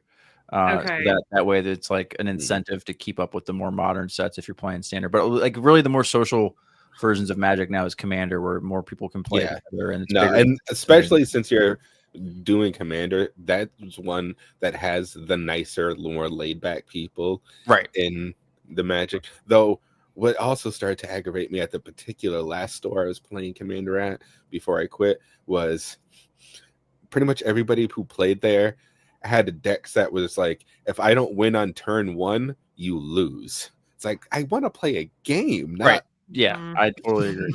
Yeah. No, I hear that. I mean, I've been enjoying Arena a lot just because I don't have to deal with the social aspect of it. I can just play mindlessly like on my iPad while I'm doing something else or something like that, and it's fun and it's technically free. I mean, you can, you can spend money to get, you can even like buy cards individually, but it's not like, I don't know, it's not like super grindy, because I tried Hearthstone and some other like online TCGs, but I grew up with Magic, so that was always my jam. No, D&D was always my jam. I started playing in the So tell me about your D&D night. How did that go tonight? Yeah. Tell me about your D&D experience. So Friday nights I'm a player, and we're doing the famous Curse of Strahd for 5th edition. That's their big one that everybody loves the most. It's their vampire horror tale and whatnot, where your party gets magically stuck in this land known as Barovia that's filled with direwolves, werewolves, vampires, undead people, and you have to have this amazing fight with Vampire Lord, who invites you to dinner early on. And oh yeah, it's a thing. The vampire always invites you to dinner, and then you're the dinner, right? And then the idea is your dinner. That's the cliche. Yep. Oh god. And like, they're a vampire when they invite you to dinner. Yep. Oh, then that's why the whole do thing. You go?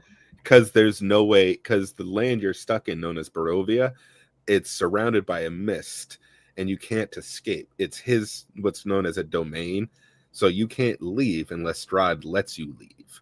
So you have to figure out ways to either, there's like a path to just defeat him normally, or like,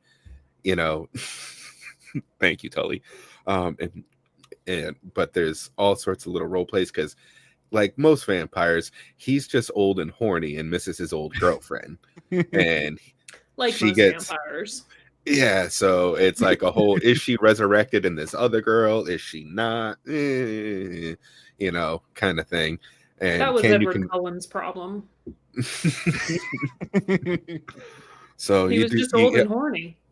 Yep. So you go, and the land is just a miserable wreck. One of the main things that they do to add atmosphere and horror is there's not enough souls for walking bodies.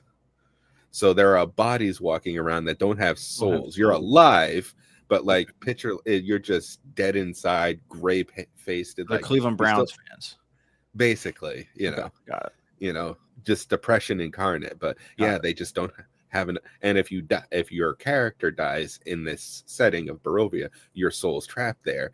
And at nighttime, there's a procession of souls in one of the towns, and you join that procession. Okay. Oh yeah. How many? Okay. JD says, I'm not a vampire, but I'm old and horny. Folks, that's the backstage for you. Yes. So how many people are in your current party?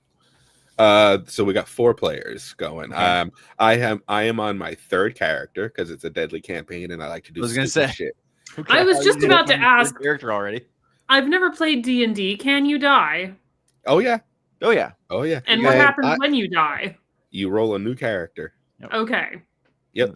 That's it. Or there's the old D&D joke too, where this character you've worked really hard on, you've gotten attached to, you've used them for a while. They die, all of a sudden you just add Junior to the name, and it's this. So yeah. Okay. Or you change a letter. I'm their twin brother that I'm here to avenge their death. I'm Luke. Right, I'm Luke. Exactly. But no, this is my 3rd character. But like I said, I don't get to be a player often. I've been DMing for almost 30 years. now. So when I do get to be a player, I make very stupid decisions on purpose because I also know these campaigns, what's called metally, inside and out, because I run them. So it's like it's tough to like. So I'm just like, I force my character to do stupid shit. Like I know touching that shiny orb is going to trigger a attack that'll probably kill me, but guess what? Darmok doesn't know that. Neither did Thraxus Relaxus Borman, who was the first character to die in this campaign. Gotcha. Well, that's the problem with knowing it very well, is that you know. But did you know what you shouldn't do? Ways? Like what was your okay? So you 3 characters have died. What was the best? Oh, what was the most memorable? I'm death? on my 3rd. Okay. So of the 2, what was the more memorable death? Anything notable? Well, the last one died because of hags, and nice. Wow, sounds like my ex-wife. Yeah, there are swamp hags there's the swamp hags that you go after for one of them. And so my first character was a centaur or satyr. I'm sorry, satyr monk. So I was a goat man with my little. Yeah, as you say, very different. Yeah, goat man. And okay, yeah. And I was a monk. Diablo villains. It's okay. Go ahead. Yep, and I was a monk, so I used to punch things, and I got my ass kicked by druids of all things. Druids, just worst.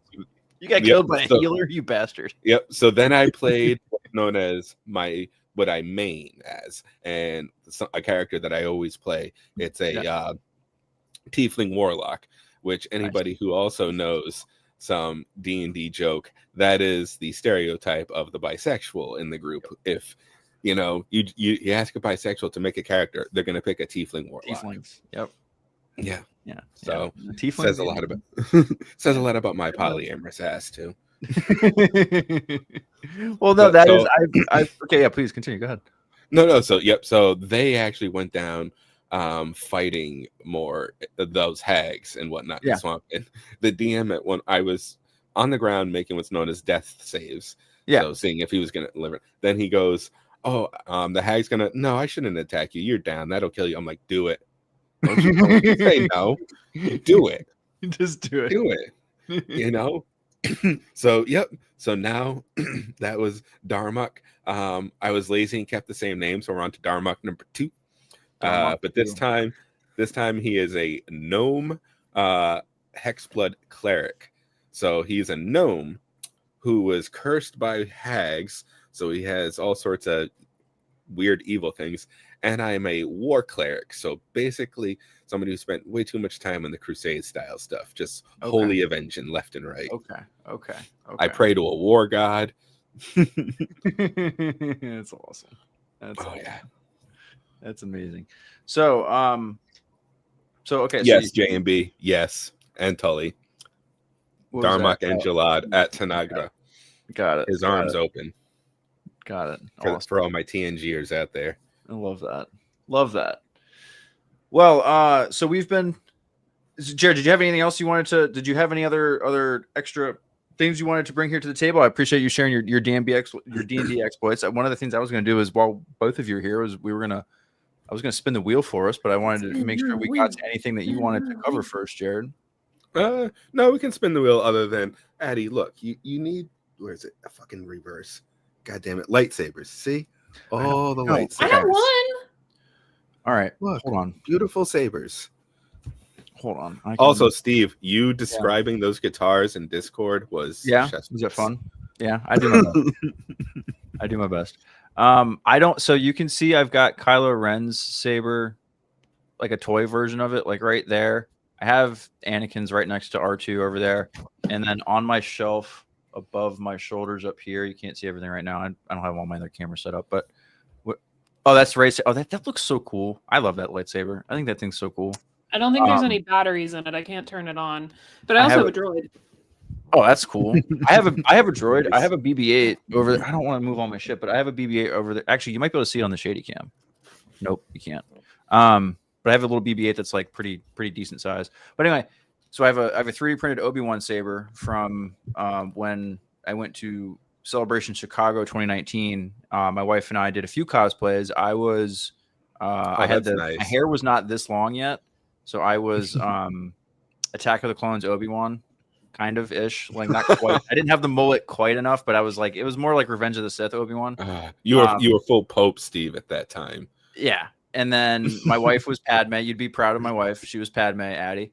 She was Attack of the Clones Padme one day, and then she was Last Jedi Rey the next day. And I was Kylo. I did a Kylo Ren one. I had like a really good Kylo Ren I have a pretty sweet Kylo Ren costume. The helmet's pretty lame, but the rest of the costume's sweet. Love it. And she was I was Kylo Ren, she was Rey, and people got a kick out of us walking up and down the convention, like holding hands and shit, and like swinging our arms and everything. Because this was very much like, this was right after Last Jedi came out, so this was before Rise of Skywalker and everything. Peak Reylo. Yeah, it was peak Reylo. It was great. We got so many people that were like that wanted to take pictures, and also other people that were like just like looking at us like in disgust as we were holding hands. So that was funny. Oh god. I'm walking around with my laptop and don't want to make people motion sick. That's why I keep going in and out. You're fine, Eddie. I have an interesting. Speaking of the new sequel trilogy, I've been told this is a hot take. I think Kylo's the Force Awakens outfit is the best outfit. Kylo's Force Awakens. Yeah, dude, I am obsessed with the Addie. Stop shaking your head. So the moment in the moment in the Force Awakens when Kylo is interrogating Rey on the table and he like takes his helmet off for the first time in front of her, that look with like again, I it's pretty it's not quite the same, but like that look of him with the big turtleneck like underneath it, peak Kylo Ren. Like, oh my, yeah, Addie, seriously, no, I am a but that's just American. I want the mask, I want the hood up. Like the first time seeing him in the theaters in 2015 when he walked out, I was just like, that I want that. Yeah. No, it's good. I think you're right, Steve, because I don't think my peak Kylo Ren is not Kylo Ren, it's peak Men Solo. Oh, like that hole in sweater. Yeah. See, Ben Solo. But Ben's different from Kylo. It is. It is. It's like the Anakin Vader argument. It's the Anakin Vader from last week. Yeah. I think I could do without the Farrah Fawcett feathered hair. No, the feathered hair, dude, that was life goals for me 10 years ago. That feathered hair was like, I wanted to be Anakin Skywalker when I was in middle and high school, and I wanted to be Kylo Ren when I was 20-something years old when it came out. That feathered hair after wearing that helmet all day is impressive. It's impressive, right? Yes, I know. Same thing with Pedro in The Mandalorian. Like, that comes off and it still looks great. Yeah, no. I want to see a behind the scenes shot of the helmet coming what off. It actually looks like. Yeah.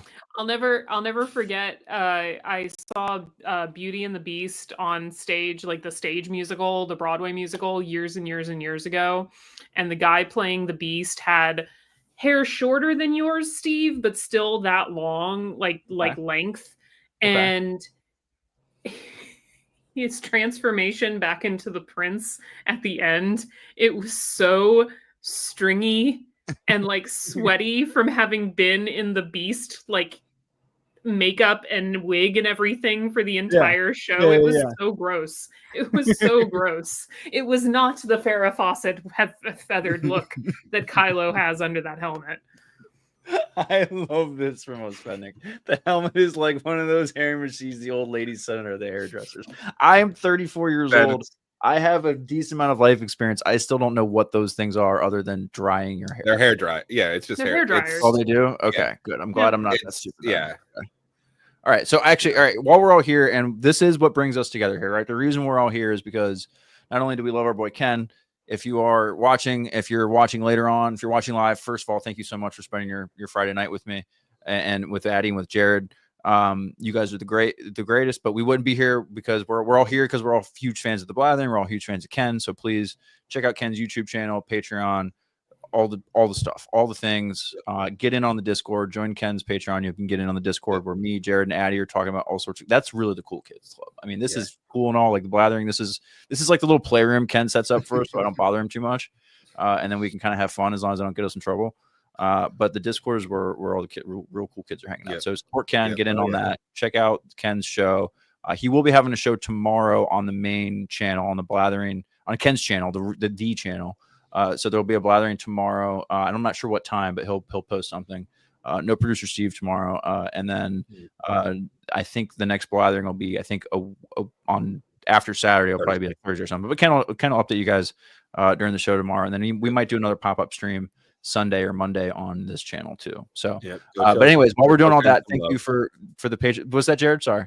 I say go show Ken some love. He could use it. Yeah, please show Ken some love. Our boy needs it. He's made countless hours of entertainment for us, and he's been in our ears in tough times for me, certainly. I'm sure for everyone else here that's been watching and listening. Ken and the things that he makes, whether it's Blathering, Force Center, all that shit. So support him and tell him that let him show him with your support that we care. And he makes good stuff. He's good at what he does. Dude deserves to keep doing it. So anyway, enough of the sappy shit. I have a nerd question for the three of us. This is why we're all here, right? I'm just kidding. I love you guys. So when do you guys think Anakin's officially Vader? Is he Vader from the moment he cuts off Windu's hand and Palp dubs him Vader? Is it when he dons the armor? Let's do our best Force Center impression. That's all why we're here anyways. Kind of the joke I was getting at. So let's all take the reins here and answer a real Star Wars-y question on YouTube like we actually know what the hell we're doing. When do you guys think Anakin becomes Vader? Jared, you go first. Oh, okay. I think it is when That's amazing, Eddie, especially because you're in the middle. Go ahead. When he's knighted as Vader from Papa Palps. That moment, the decision's been made. He's Vader in that moment, even though he still has his love for Padme, because that's why he's Vader. It's the selfish reasons. Right at that moment, pure Sith attitude. He's going to do whatever it takes to keep Padme on his side. Pure. I mean, for bloody sake, after getting knighted, he goes to the temple to slaughter children. The Youngling Slayer 2000, which I got on the wall over there. But yeah, no, that's the moment. It really is. And even if you want to argue that there still could have been a chance later on, I say the second big moment is when he chokes out Padme. There's no turning back from that moment. Okay, Addie, what is your? I think that's fair. So your answer is the right christening, away. The dubbing. It's that choice. It's Palpatine makes that decision. It's when Palpatine says you're Vader, he's Vader. Yep. Addie, do you have the red lightsaber off at the moment for a reason? That's amazing. Because we're losing Anakin and becoming Vader. Okay. I think it is the point at which there is no return. And for me, the point of no return is entering the temple and killing the younglings. There is no coming back from that. Okay. And, so, I mean, I don't have to ask you to explain yourself, but for the sake of entertainment, can you elaborate? For the sake of entertainment and our Force Center imitation, I believe that so the moment where he kills Mace Windu, I think he could come back from that. How? Because I think the only other witness was Palpatine. You could say Palpatine did it. And technically Palpatine did do it. So you can just raise the dark side further and just lie about it.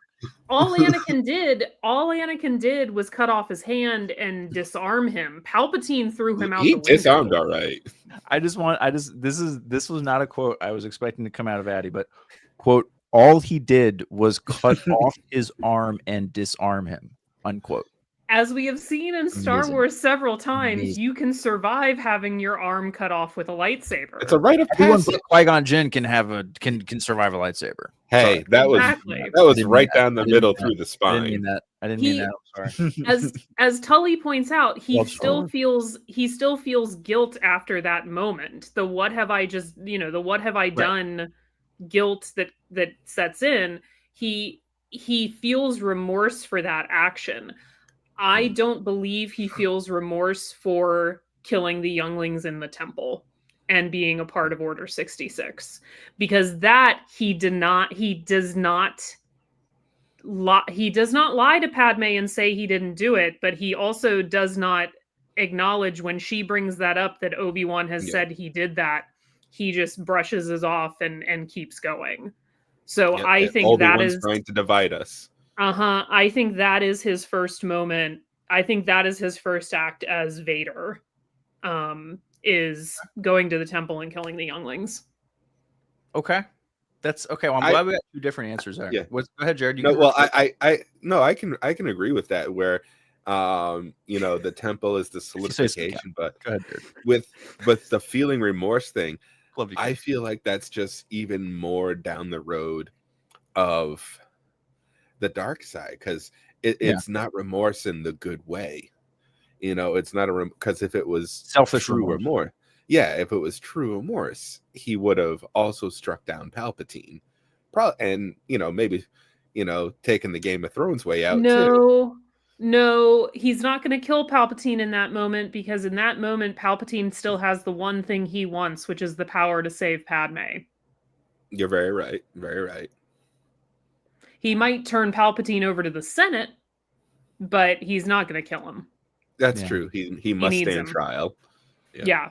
Get in on this, Steve. All right, I'm gonna get on this. I'm gonna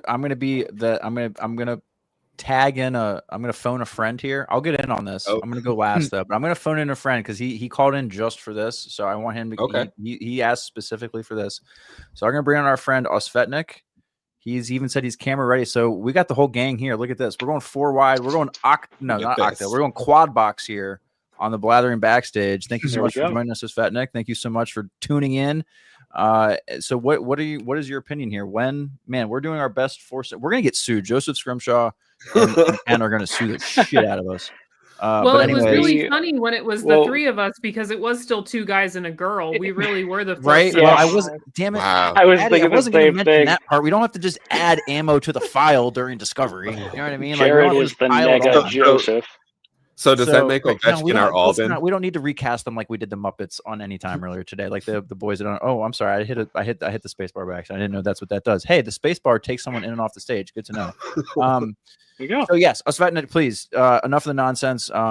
We're answering one serious Star Wars question this evening, and that is what made in your opinion, when did Anakin become Vader? You have the floor, sir. I'm going to show Shady Cam for just a moment. Yeah. Okay. So my thought on this, I think you guys all make a lot of great points, but I think in his mind, he is throughout all of those things, throughout sacking the Jedi Temple, throughout all of it, he still, in his own twisted way, believes that he is doing it for a good reason. And I think the point where he really, truly becomes Vader is when he realizes that Padme has died. The whole reason that he's been doing this is gone, and he's resigned to the fact that he is now stuck this way. I love that.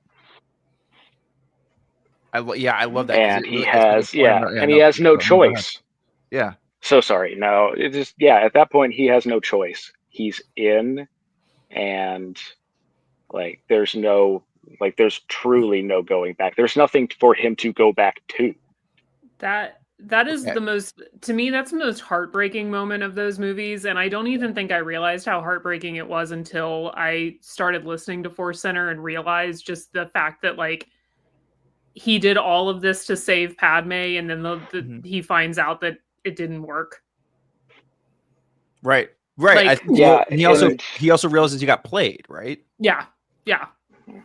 Well, my always lore kind of canon question to that is, in that moment, does he know he got played by Palpatine? I don't think he does. That's the thing. I think still in that moment, he still believes everything happened. He still believes the Jedi were evil in that moment. That Palpatine was honest and going to help him. I'm pretty sure, I'm not as caught up on the comics and stuff, but I think he does find out. I was going to say something about the comic. Yeah, no, go ahead, Ovechkin. Please do. So I'll be the comic. The OG Vader comic back there. I love the Vader comic. Well, actually, one of my favorite comics ever. Yeah. Well, actually, no. So there is a moment where it's a really great moment, actually, with the art and everything. So basically, it's after A New Hope. he wants to know who this guy is that destroyed the Death Star. He sends Boba Fett to try and figure it out, and Boba Fett comes back and he's like, it's this guy named Skywalker. And Vader is just like, like it shows, the art shows, basically like him, like kind of thinking back to, when, he, Vader, him and Padme on Mustafar, and Palpatine telling him that she died and all of that. And basically at that point being like, okay, like he lied to me. And like, you can see like the glass of the window to the Star Destroyer start to crack. Like he's getting really angry about the fact that he's just realized, no, I've been lied to. I have a son. And he's like, okay, I've got to take this down, and I'm got to be I have to take down Palpatine, basically, which of course he never really does, at least in the way that he would think he wanted to at that point. But that's like the moment that leads to the confrontation in Empire where he says, join me, Luke, blah, blah, blah, blah, blah. That's the two bookends of that emotion. Yeah. I had missed timeline on that. So this is during the OT. During the OT, after between A New Hope and Empire. Pretty soon after A New Hope. So it's like a 19-year realization, basically, for Vader. Right. Yeah. He looks back and he's like, "Oh shoot, I've made a big mistake. I done made the wrong bed." It makes sense though, because if he'd learned that any sooner, it wouldn't make sense of why he stays, like why he remains Palpatine's puppet. I mean, I agree to that. I have a thought on that, Addy, but go ahead. I was going to say he. It's like you guys said earlier. He's such he has nothing to go back to, right? Like, why not keep using? Like he would try to almost outplay the master and like use him to learn more power to try to overthrow him. But at that time he's again. Plume brought it up that you pulled up. It's that Arrested Development of it. It's just he doesn't have the wherewithal to be like, oh, I done effed up. It's the, as Force Center likes to bring up, and Star Wars Explained, it's the problem with redemption in Star Wars. Like people get redeemed and then immediately die after a quick thing. We don't get to see a good. Go ahead, Ovechkin. Oh, no, I was just waving my hand. I was agreeing with you. Like, that happens so much. The redeemed character dies because now because it's the whole put your head on the pillow effect at night. Like you can go to sleep at night knowing they redeemed themselves and then they die. Like, it's just it is. I don't want to be too broad of it, but that is a little bit of the. At the end of the day, Star Wars is a story about the good guys and good overcoming evil. We're not going to go too far down the hole of like.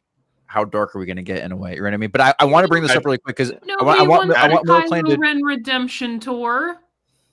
I know that's what I'm saying. We don't. No, that's a great point. That is the last extension. Damn it, you're so right. You're so right. You're so right. You're so right. He did a genocide, but he's cool now. Nobody wants that. I mean, Vader genocided more people than Kylo. Actually, I don't know. I don't know if we can go on I don't know how we can do a scoreboard there because like Alderaan's not Vader. I put that on Tarkin, right? Yeah, and Starkiller's not on Kylo. Starkiller's not really on Kylo, but like that was I don't know if he's necessarily anything to stop. He's sitting there on the bridge of a Star Destroyer when it happens, but like. Okay, we're not doing that on the backstage. We're not going to. We don't need to compare. We're not comparing atrocities of fictional characters. I have to draw the line somewhere. Right. Ken Flume makes a great point. Anakin was never a deep thinker, and not on that level at least. I mean, maybe strategically in battle, but never on the. The only scoreboard that really matters. The only score that really matters is the fact that Chopper beats them all. Yeah, Chopper's the best, man. It's true. Chopper's the best. He is our favorite war criminal. Chopper is I the most pointed that out to my wife. Story. No, go ahead, Osvetnik, please. Now Now, just after I pointed out just how many people Chopper has killed to my wife, she was like, "Oh my gosh, you're right." Like he takes out like that, like like I showed her the clip of um, when he destroys like the gravity well generator on that one On the ship, light and cruiser. it like Yep. implodes. Yeah, on the light cruiser, it like implodes on itself, and she was like, "Oh my gosh, how many people are on that thing?" 50,000. Yeah, yeah. I love Well, that- Polly's point here about Vader's never thing was never really redemption. It was proving that there was still good in him, and I think that's Luke's whole MO for the second and third movie, right? Is That's actually proving Yoda and Obi-Wan wrong, is that like he wasn't 100% lost, and that I've the never biggest thought thing for about the dark that. side is sacrificing yourself and surrendering power. He's totally right on that. I think I totally agree. because with you. Padme was right. Tell us Padme why. is Honestly, Adam. always I don't right. think I've ever heard it. I don't think I've I've ever never heard it heard put Padme be like wrong. so well that way. That was Yeah, great. that's a great. I like that. No, I think that's a great point. So, Addie, please, what do you mean about Padme? Explain. Oh, I mean, her last words to Obi-Wan is that there's still good in him. Right. Oh, yeah. And Luke knew that too. Family. Yeah. Family gets it. Right. Yeah. I mean, that's the idea. Somewhere Maybe that's the idea. deep down. Right. Deep But down inside. The I- part of I re- Anakin Skywalker he managed to not kill. Exactly. So No, I really love that point though from Tully. Like I had never thought Yes. about it, that it's not about I love this. redemption. It's just about the good Yeah. in them. It's like, and Yep. it really is at that point. because it isn't really he doesn't. 'Cause- You could make the argument he doesn't really redeem himself necessarily. He does the right thing at the right moment, at the very last possible second, at the end of his life. Does that redeem him for all the horrible things he did for his whole life? No. It just means that he had the opportunity to right the wrongs that he could with his son in that moment. That meant his son could repair the damage he did, right? And so, do you want to call that redemption? Sure, maybe in a weird way, you could call that. I think only like 3 or 4 people, like his immediate family, would see it that way, whereas the rest of the galaxy still ostracizes him and thinks he's terrible, right? Which You know, was the since we see with entire- Leia later on, right? So I was going to say that was the entire plot of Bloodline. right, was- exactly. So Yeah. so And Leia herself doesn't even like recognize necessarily what he did. I have mean, yet like to she read does, Bloodline. but she still, So good. yeah, oh, it's so she good. still Yeah. holds a So grudge. with that, what is her thought process in that? You just like she still holds that grudge, you say? Yeah. It's more that like when I mean, it becomes public she knowledge, that tortured Vader him. inter- I mean, well, he tortured her. I Right, think right. it's, if I read Bloodline when it first came out, it was one of the first new canon books, so it's Mhm. been a while. But if I remember correctly, it's her thought process goes to the fact that like she wasn't there to see what Vader did Right. for Luke on the Death Star, so she doesn't quite believe Luke when he says that there was still good, and like Yeah. in his final act he was Right. a good person, because she only knows the Vader that tortured her. Yeah. Right. Yeah. And killed If I everyone she remember. loves. If I remember it right, isn't there like a sequence in the book where she's having almost like a panic attack, like PTSD kind of thing, where she's remembering him torturing That her? sounds right. Right. That Right. sounds Like- right. Yeah. Yeah, I mean, like we as the audience, see the droid like go into the room, and then the Mhm. the door go down, and like the cool little like camera move or whatever. Yep. But like she's in there getting tortured, and Darth Vader is standing right there, and Mhm. then retroactively she's like, "Oh crap, that's my dad." Mhm. Right. And then when you think about just what that torture is like, when you see Empire and Han says they didn't even ask me any questions, like, so you don't even know what that damn thing does, really. You know what I mean? We just know when you walk out of the door, they have the information they need, and then that again, it goes back to what we saw with Andor and why some of the events that took place in Andor did. I'm not going to give any kind of spoilers there, but it just comes back to how important those kind of impressions are, right? Okay, so before we move on, what we're going to do here, we're coming up on 2 hours. We're going to wrap up in a little while here. We're not going to go 3.5 hours like we did last time. Yeah, I have to wake up tomorrow. I have to wake up and do shit tomorrow. I have a child. Well, Yep. whose fault is that? What we're gonna do? I'm gonna give you my Anakin Super. Vader answer, and then we're gonna spin the wheel, and then we're gonna for all three of you. So we're gonna spin the wheel, and all three are gonna do whatever we do on the wheel there. Hopefully it's not a shitty spin. But here's my opinion, and I'm gonna give you an answer that's different from the three of you. I talk with my hands. I'm Italian American. Oh no, I'm saying we can always spin again. Oh, that's true. My Anakin opinion, just to be a little different here, is I think it's when he cuts Dooku's head off. I think to me that is the point of no return. I think you could argue probably the Tusken Raiders. I want to say Sand People in 2025. The Tusken Raiders is probably I don't know how you come back from that period. Like I just don't know how, but I think the Vader turn for like the personal level, because you could, that's his mom and there's a whole other thing there. But Dooku, him killing Dooku was the moment Palpatine had him wrapped around his finger and there was no going back. Because I think deep down, Anakin knew he didn't have to do that. He says it almost immediately after, I shouldn't have done that. Palpatine rationalizes it for him and he accepts it because he sees Palpatine as the figure that he does, as a mentor on the opposite side of Obi-Wan, who kind of allows Anakin. He kind of, to me, Palpatine is just that second mentor that kind of placates the things that Anakin feels on the other shoulder that Obi-Wan tells him not to do, right? So he kind of is getting that affirmation from both sides, and I think that's part of what leads into Anakin being as headstrong as he is, because he's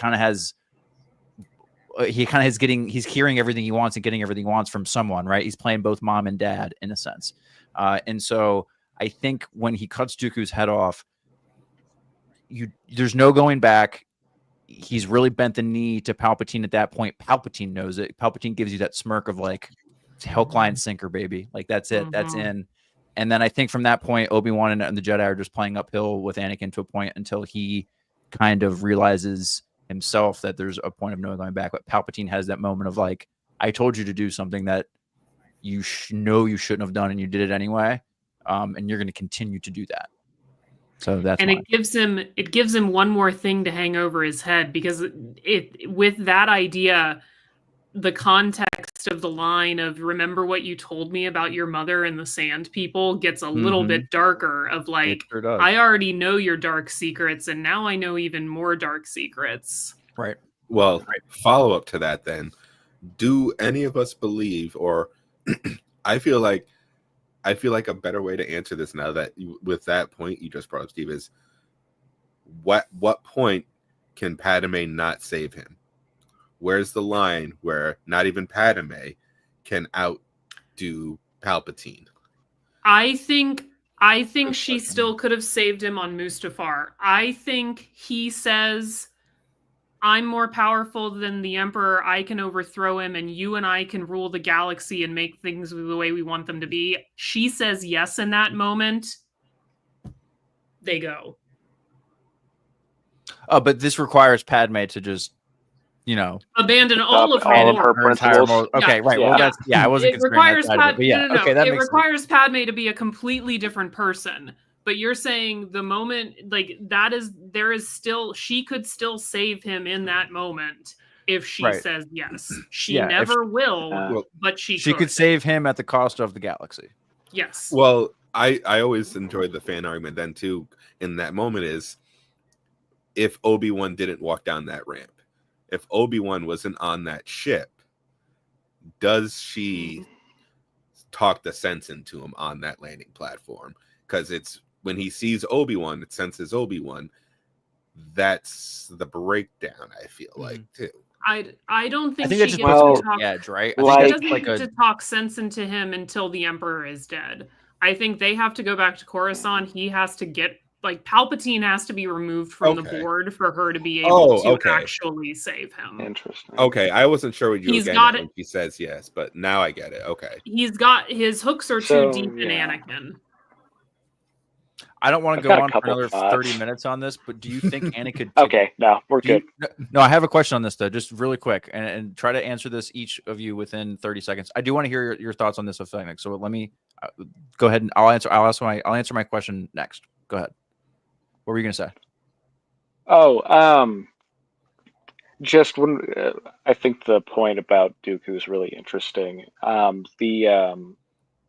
I I'm thinking of a Palpatine line from Return of the Jedi. At one point, he says something to Luke like, with every passing moment, you become more and more my apprentice, or something like that. I My feel like, servant.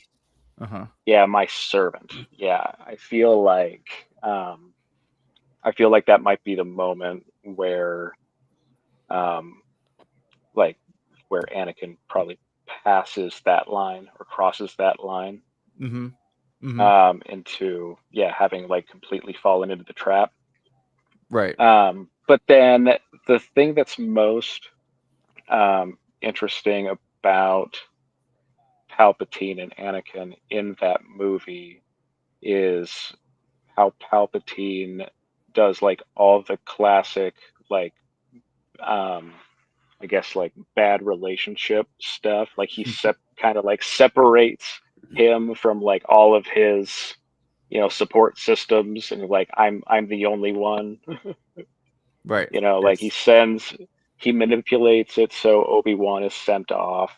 He puts some kind of distrust kind of stuff between him and Padme, which is a little bit more in those deleted scenes, where it kind of pops up when in the actual movie when they have that discussion, and he's like, you're sounding like a separatist. It's the And textbook narcissistic abuser strategy. yeah, exactly. Right. Those were my main points. No, that makes I Just thank you. kind of adding into it all. Yeah. So I'm going to ask you each a question. We'll go around the horn here really quick. I'm only going to give you like 20 to 30 seconds to answer, and then we're going to spin the wheel.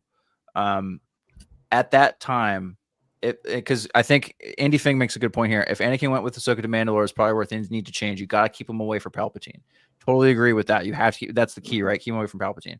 I think I don't know if going to Mandalore at that time. I don't know if at that point if we're already at a point of no return for Anakin emotionally or not yet, or if there's still a chance. I think maybe, especially with how strong of an influence Ahsoka is, if she was keyed in. If Ahsoka was keyed in more on what Anakin was going through, I think in that may have been more of a benefit there. But anyway, my question to you is, let's say after Anakin confronts Palpatine in the office and kind of does the whole like, oh, he realizes he's the Sith Lord, then he goes back and snitches on him, right? Do you think that version of Anakin at that point could have taken Palpatine off the board? Could, if he wanted to do the right thing, could he have anyway? Would it have mattered? No. Palpatine's too All right, strong. hold on, one at a time. Jared, go first. Okay. No, there's no way Anakin is taking Palp alone. For one thing, Anakin, I love Andy's point there, and that's a great point. Anakin can't be at that fight, and the Jedi needed to roll up Yoda deep. Yoda deep. Now, that is a bar. But yeah, no, just it's true. They needed to have everybody there, and just you can't have Anakin at the fight because Anakin he wasn't in the vibe at that moment. He needed the backup. Okay, that's your thing. Okay, all right. Svetnik, your turn. Go for it. Okay, yeah. So clarifying question though, we're talking about like he doesn't go back to Mace, like he doesn't bother ratting on him. And tries to deal with it. He pulls the lightsaber out. Just, he's looking at him like, you're the Sith Lord. Palpatine's like, yeah, bitch, what up? And Anakin's like, F you, I'm gonna save the galaxy. Can he do it? And I have 30 seconds. You have about 30-ish. Go. Okay. Hell no. Done. All right, fair. He can't. Would you like no, there's no way. No, I mean all the reasons that Jared said. I mean, like, there's no way. I think. Okay, I'm gonna make. Okay, after both of that, I think I might have an argument formed at this point. But Addie, go ahead. What is your argument?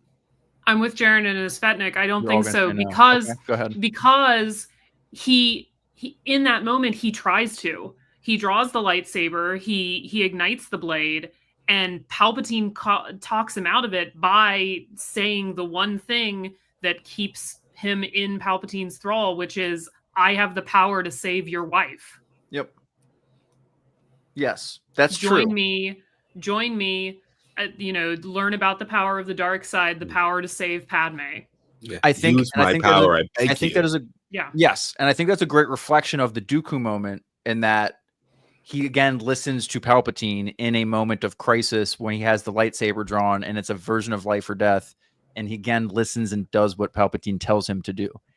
I'm just going to be that asshole because all three of you said no, and I'm going to try to form an argument here. So keep the blue one lit. So bear with me. He's in that moment of complete and total like shock and not. I don't know if rage is the moment, but he lights that lightsaber in that moment because he thinks it's the right thing to do as Jedi, as an enforcer of the Republic, all of that. Right? He's like, I found the Sith Lord. This is the guy who it is. Like this, what it, like this is the right thing to do right now.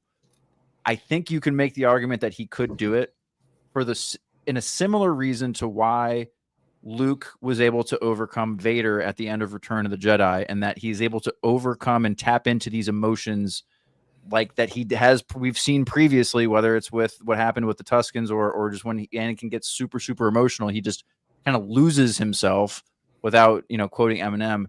And like Palpatine is recruiting him for a reason. I mean, Anakin is what we understand to be the most powerful Force user in the story, other than Palpatine, I guess, in this moment.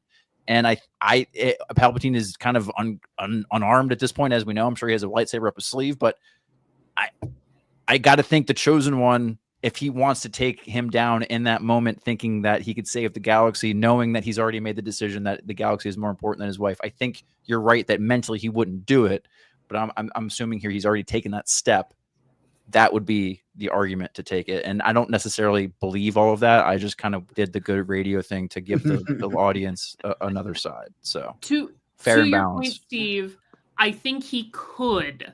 I just don't think he would. Totally. I mean, yeah, agreed. And neither does George. hence the story, right? Yeah. I mean, that's why we're here. So I feel like the argument is one of those like on paper, sure great he point, could. champion. I mean, he was offered up to be a Mortis god. He's kind of got it more, but it's like communism. It's great on paper. It's practice. I think. Svennik, please.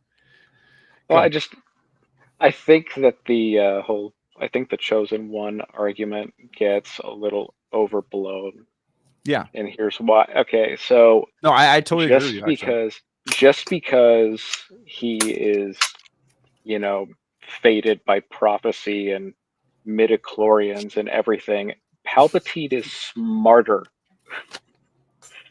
Like it's not. I don't feel like it's about skill or about right. I agree. Any of that at that point. It's about Palpatine who's playing the right smarter. card at the right time. Yeah. Yeah. Even in a fight, I think, I think Palpatine at that point is probably more skilled. Potentially. Palpat's lightsaber is. I am that fan canon who says he's toying with Mace. Mace had no stakes in that fight. He's putting on the act to make sure Anakin really bought it. Yeah. He knew Anakin was on the way. That's the Sith Lord thing to do, man. That's the Sith Lord thing to do. All right. So I appreciate everybody's insights. That was amazing. That was awesome.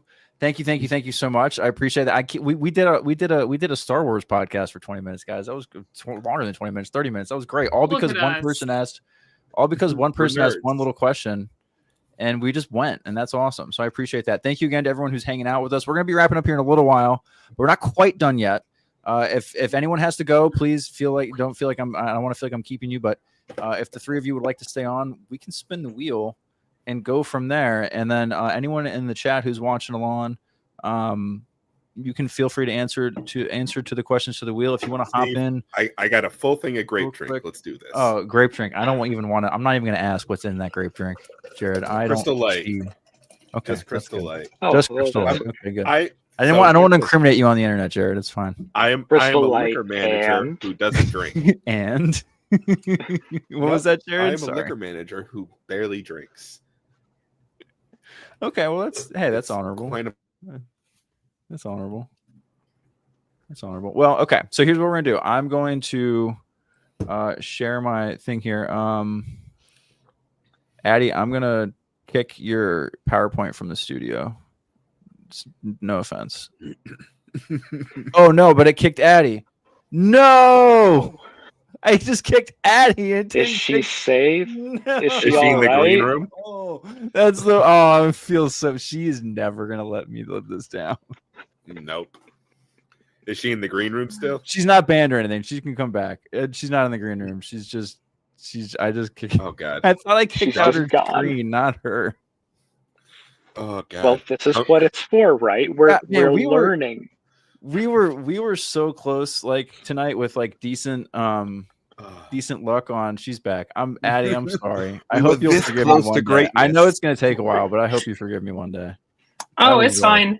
I literally said that It's here, I'm fine. gonna kick just Addie's screen and not her, and then boom, you're gone. Whoops. It's all good.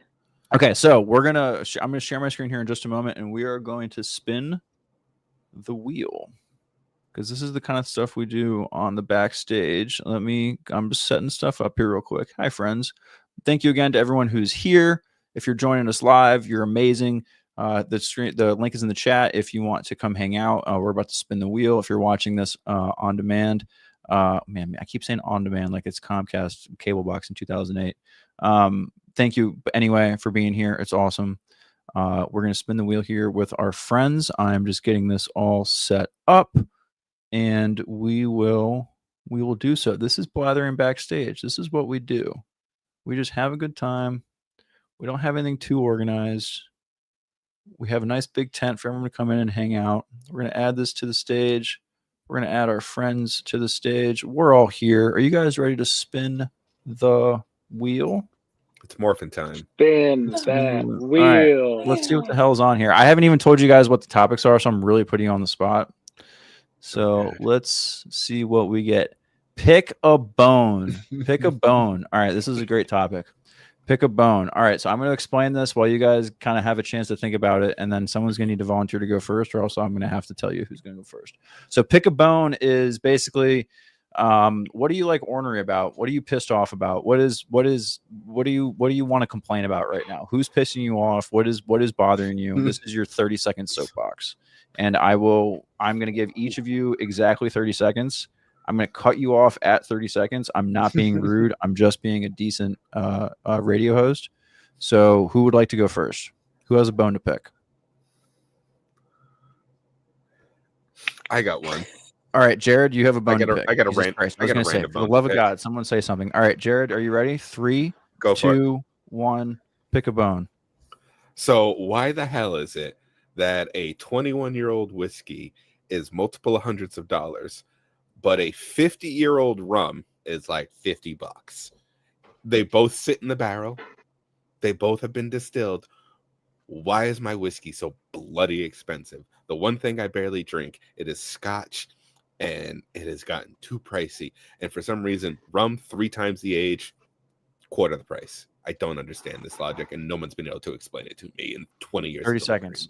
All right, so the whiskey's too expensive. The rum's cheap. The whiskey's expensive. Is it like the sugar thing? Rum is cheaper to make because it's just sugar and shit, and whiskey actually takes effort and skill to make. Is that what the problem is? Probably. Go ahead, you can say it. Shit on rum. Do it. I don't like rum. It makes me sick. I love It's rum, just too. but It's too sweet. It breaks my heart to be like, here's like you can get 40, 50-year-old bottles of rum for under $100. Never ask why the rum is gone. No. Okay. But Jared, thank you. Go ahead, Dub. Okay, hurry up. You close your argument. Hurry up. No. I was just gonna say, but Scotch expensive. I don't like Scotch it. is expensive. I don't like it. Yeah, Scotch is expensive. No, you're not wrong. You're not wrong. It is kind of bullshit, but it's good. We still buy it. It is. I mean, for people who don't realize it, if you're a Parks and Rec fan, the Scotch that Ron Swanson drinks, Lagavulin 16, it is $110 a bottle. Yeah, that's ridiculous. That's ridiculous. Oh my God, Tully, you have no idea. Next. All right. Who wants to go next? Addy or Osvetnik? Someone raise a hand. I can go. Osvetnik, you raise your hand first. All right, Osvetnik, you have 30 seconds. Go ahead. What do you have a bone to pick on? Okay. Why does it have to be so goddamn windy all the time? So, okay. Now, all right. For my job, I'm an HVAC technician. I work commercial, so I'm on rooftops all the time. Setting up a ladder when it's windy is a pain in the butt. Like today, I was setting up my ladder and I got it like all set up.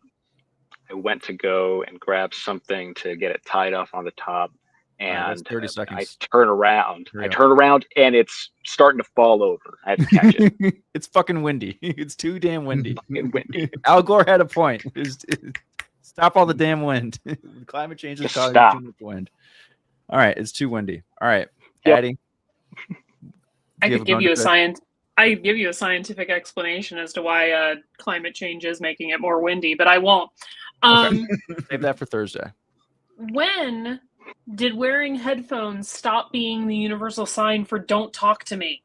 I was in the airport today and I had two different people. Now, granted, they were probably both over the age of 60, but I had two different people start conversations with me while I was wearing my headphones, listening to Anytime with Ken and Alden and then last week's Blathering Backstage. Like, I'm standing there holding my phone, obviously watching something, and instead you want to start a conversation with me?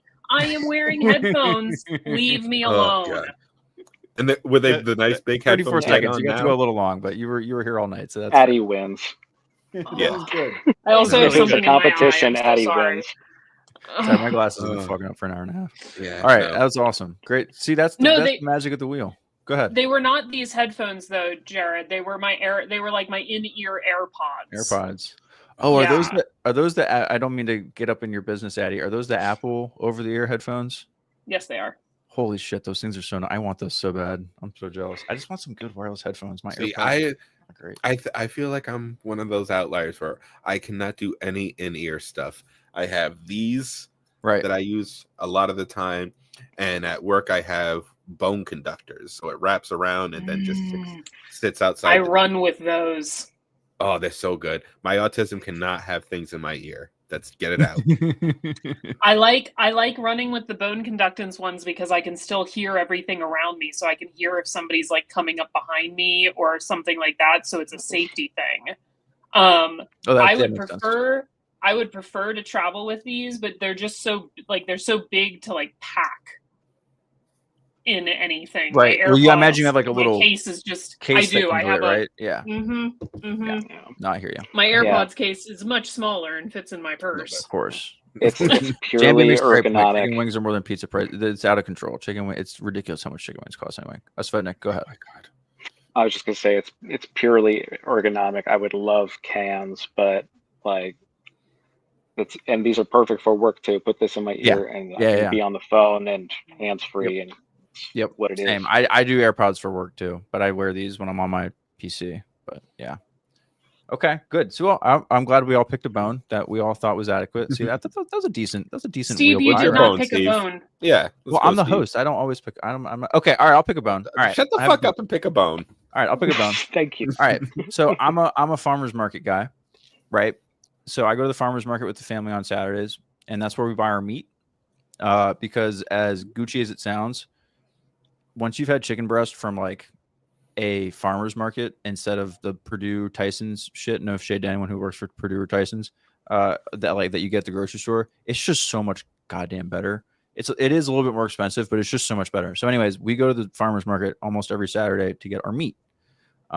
And we have a meat guy, right? So we go to the same booth for our meat.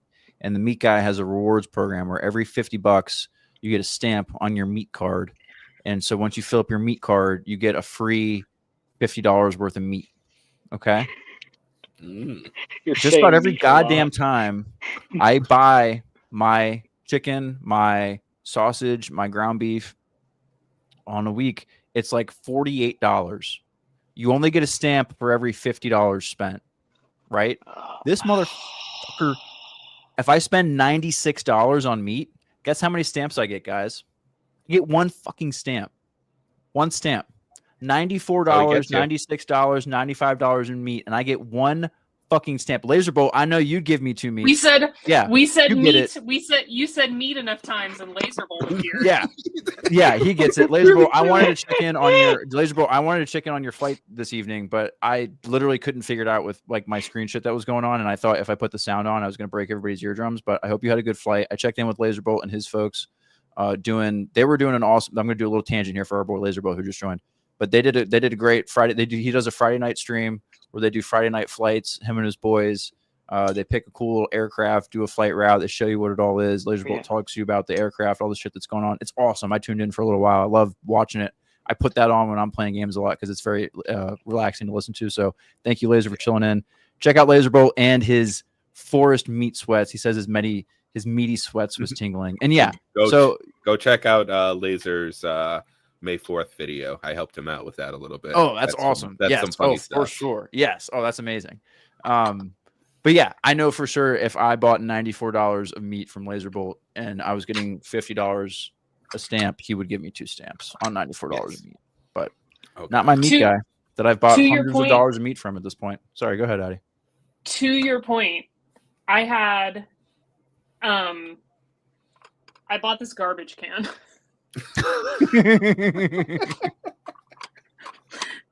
And in order to buy the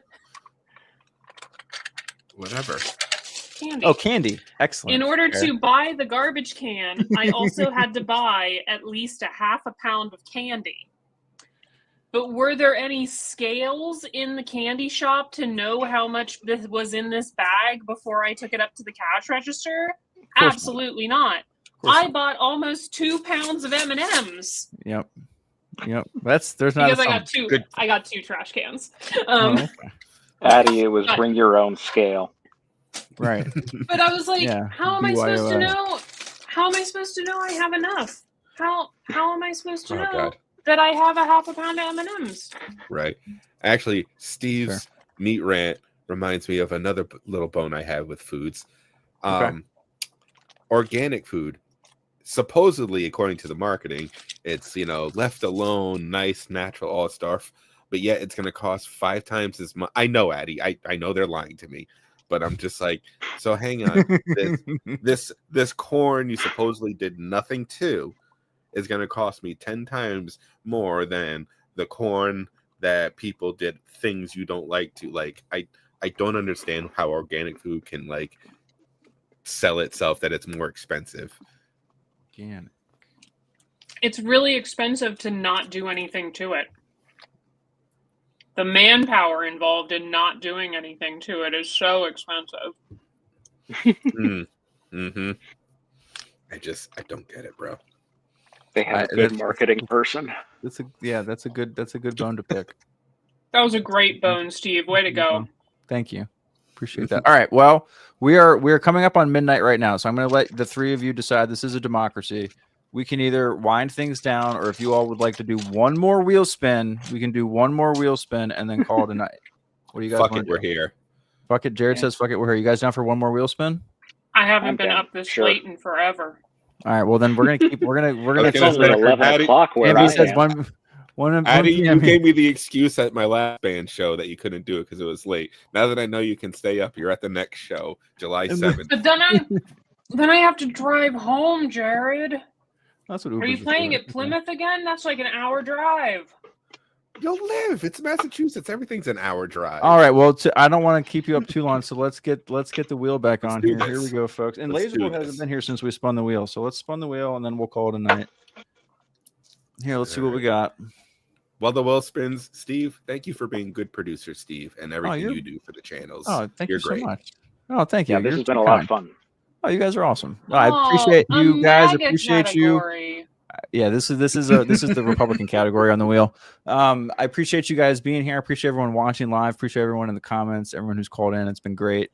I hope Brady's having fun at his party. Just a picture, guys. Brady's right now playing his clarinet, wooing all of the people he wants to woo at this party. Hopefully, he put a QR code or something on his thing. You know, it is. I hope Brady's killing it right now. We just know it. He's playing that clarinet the way Lisa Simpson plays the saxophone, and he's just like dancing around the room. I bet it's amazing. He's doing the Wonderwall of the clarinet. Exactly. Oh man. Anyway, here's Wonderwall on my clarinet. Anyway, better back then. So we're gonna go reverse order this time. So Addie, you're gonna be on the spot. You're gonna go first. Tell me, Addie, what was better back then? I just watched last week's live stream today, so I don't want to use any of those answers. Yeah, this was on the thing last week, unfortunately. But hey, I don't get paid, so I can't think of that many new wheel ideas every week. But there are some new ones on there. Okay, I'm gonna say it, and y'all can yell at me, and it's okay. I had to plug in my computer, and I purposefully tried to turn it because I have a problematic poster hanging on the wall. Harry Potter was better back then. Yeah, that's a good one. My wife totally agrees. My wife is still a huge Harry Potter fan. We talk about it a lot. It's a thing. Yeah, I'm with you. Annie.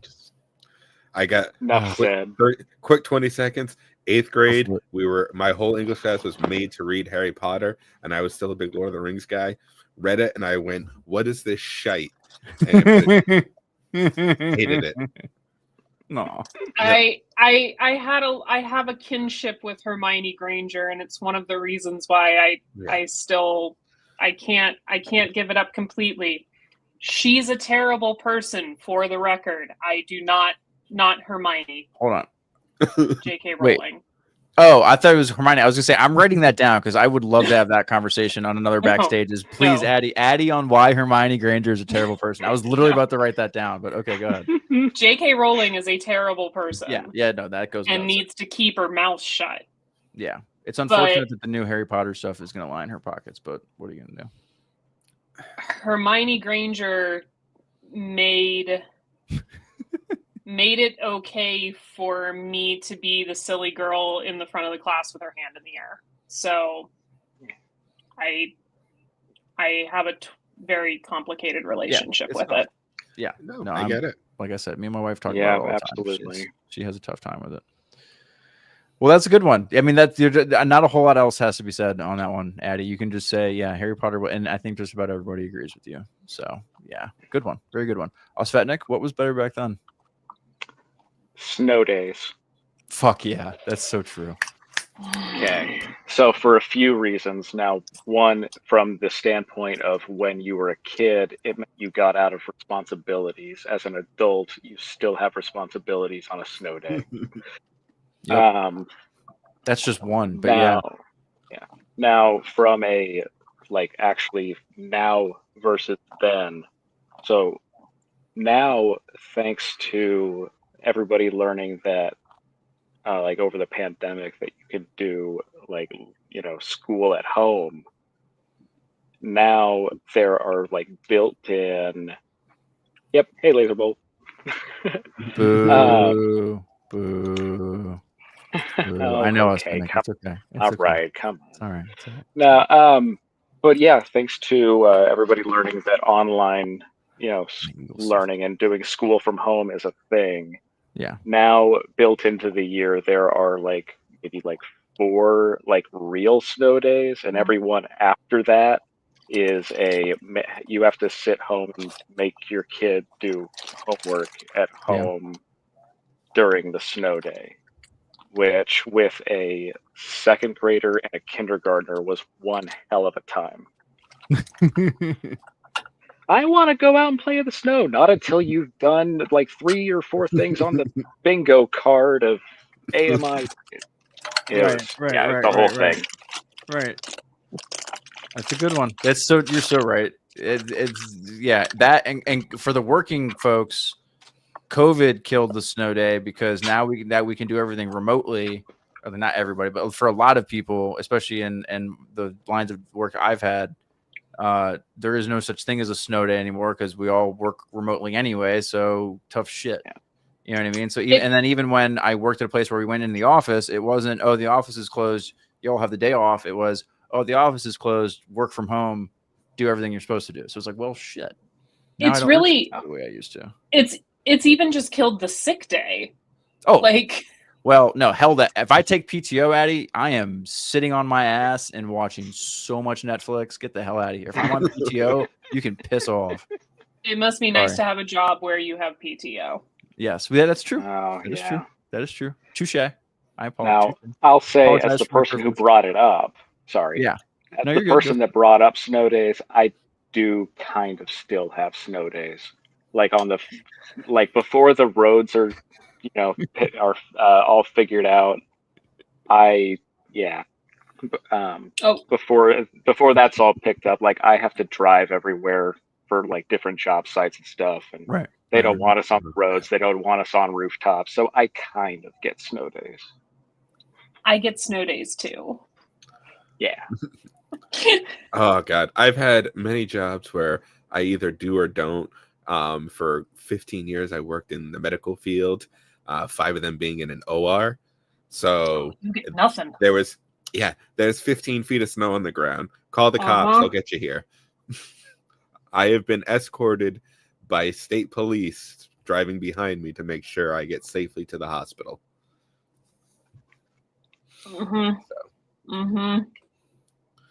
Yeah, I had a That's too friend. much My snow. best friend is a nurse, and in a hospital, and it's the same thing where it's like Yep. it snowed. I still have to go to work. Yep. Like, hey, we're gonna do this great thing called mandate everybody. It's awesome. yeah, hospitals don't close when it snows. Nope. And of course, everybody's an idiot when it snows. But Oh, my yeah. better back in the day, Yes, please. What was better back then? for me, it's conventions. I've been doing cons for 30 years. I have done everything for a con, from patronage to having a booth to running full press and media for a lot of local cons around here. I used to do Boston Comic Con. There was a show called Rock and Shock, which was a horror con. Rhode Island Comic Con, which I have a beef with, which that'll be another backstage episode. But cons back then, and it's like it's a catch-22 because of the popularity of all the subgenres from comics to horror. Everything's exploded now, so now they're a lot more full. They've become far more expensive. Back in the day, you would go get a celebrity like Bill Moseley, big horror guy. I used to be able to get his autograph for $20 and get a few pictures of us together. That was it. Now it's $60 a picture, $40 an autograph, and that's any celebrity you go see. And now all the booths are the same 3 booths repeated over and over in any convention. And the ones that are really starting to piss me off are the goddamn 3D printers who all have the same 4 things that are mass printed, that they don't even take the time to even sand anything. I don't 3D print, and I have nothing but respect for the people who can do good jobs on this. But put those fucking Slinky Dragons away. Get them out of here.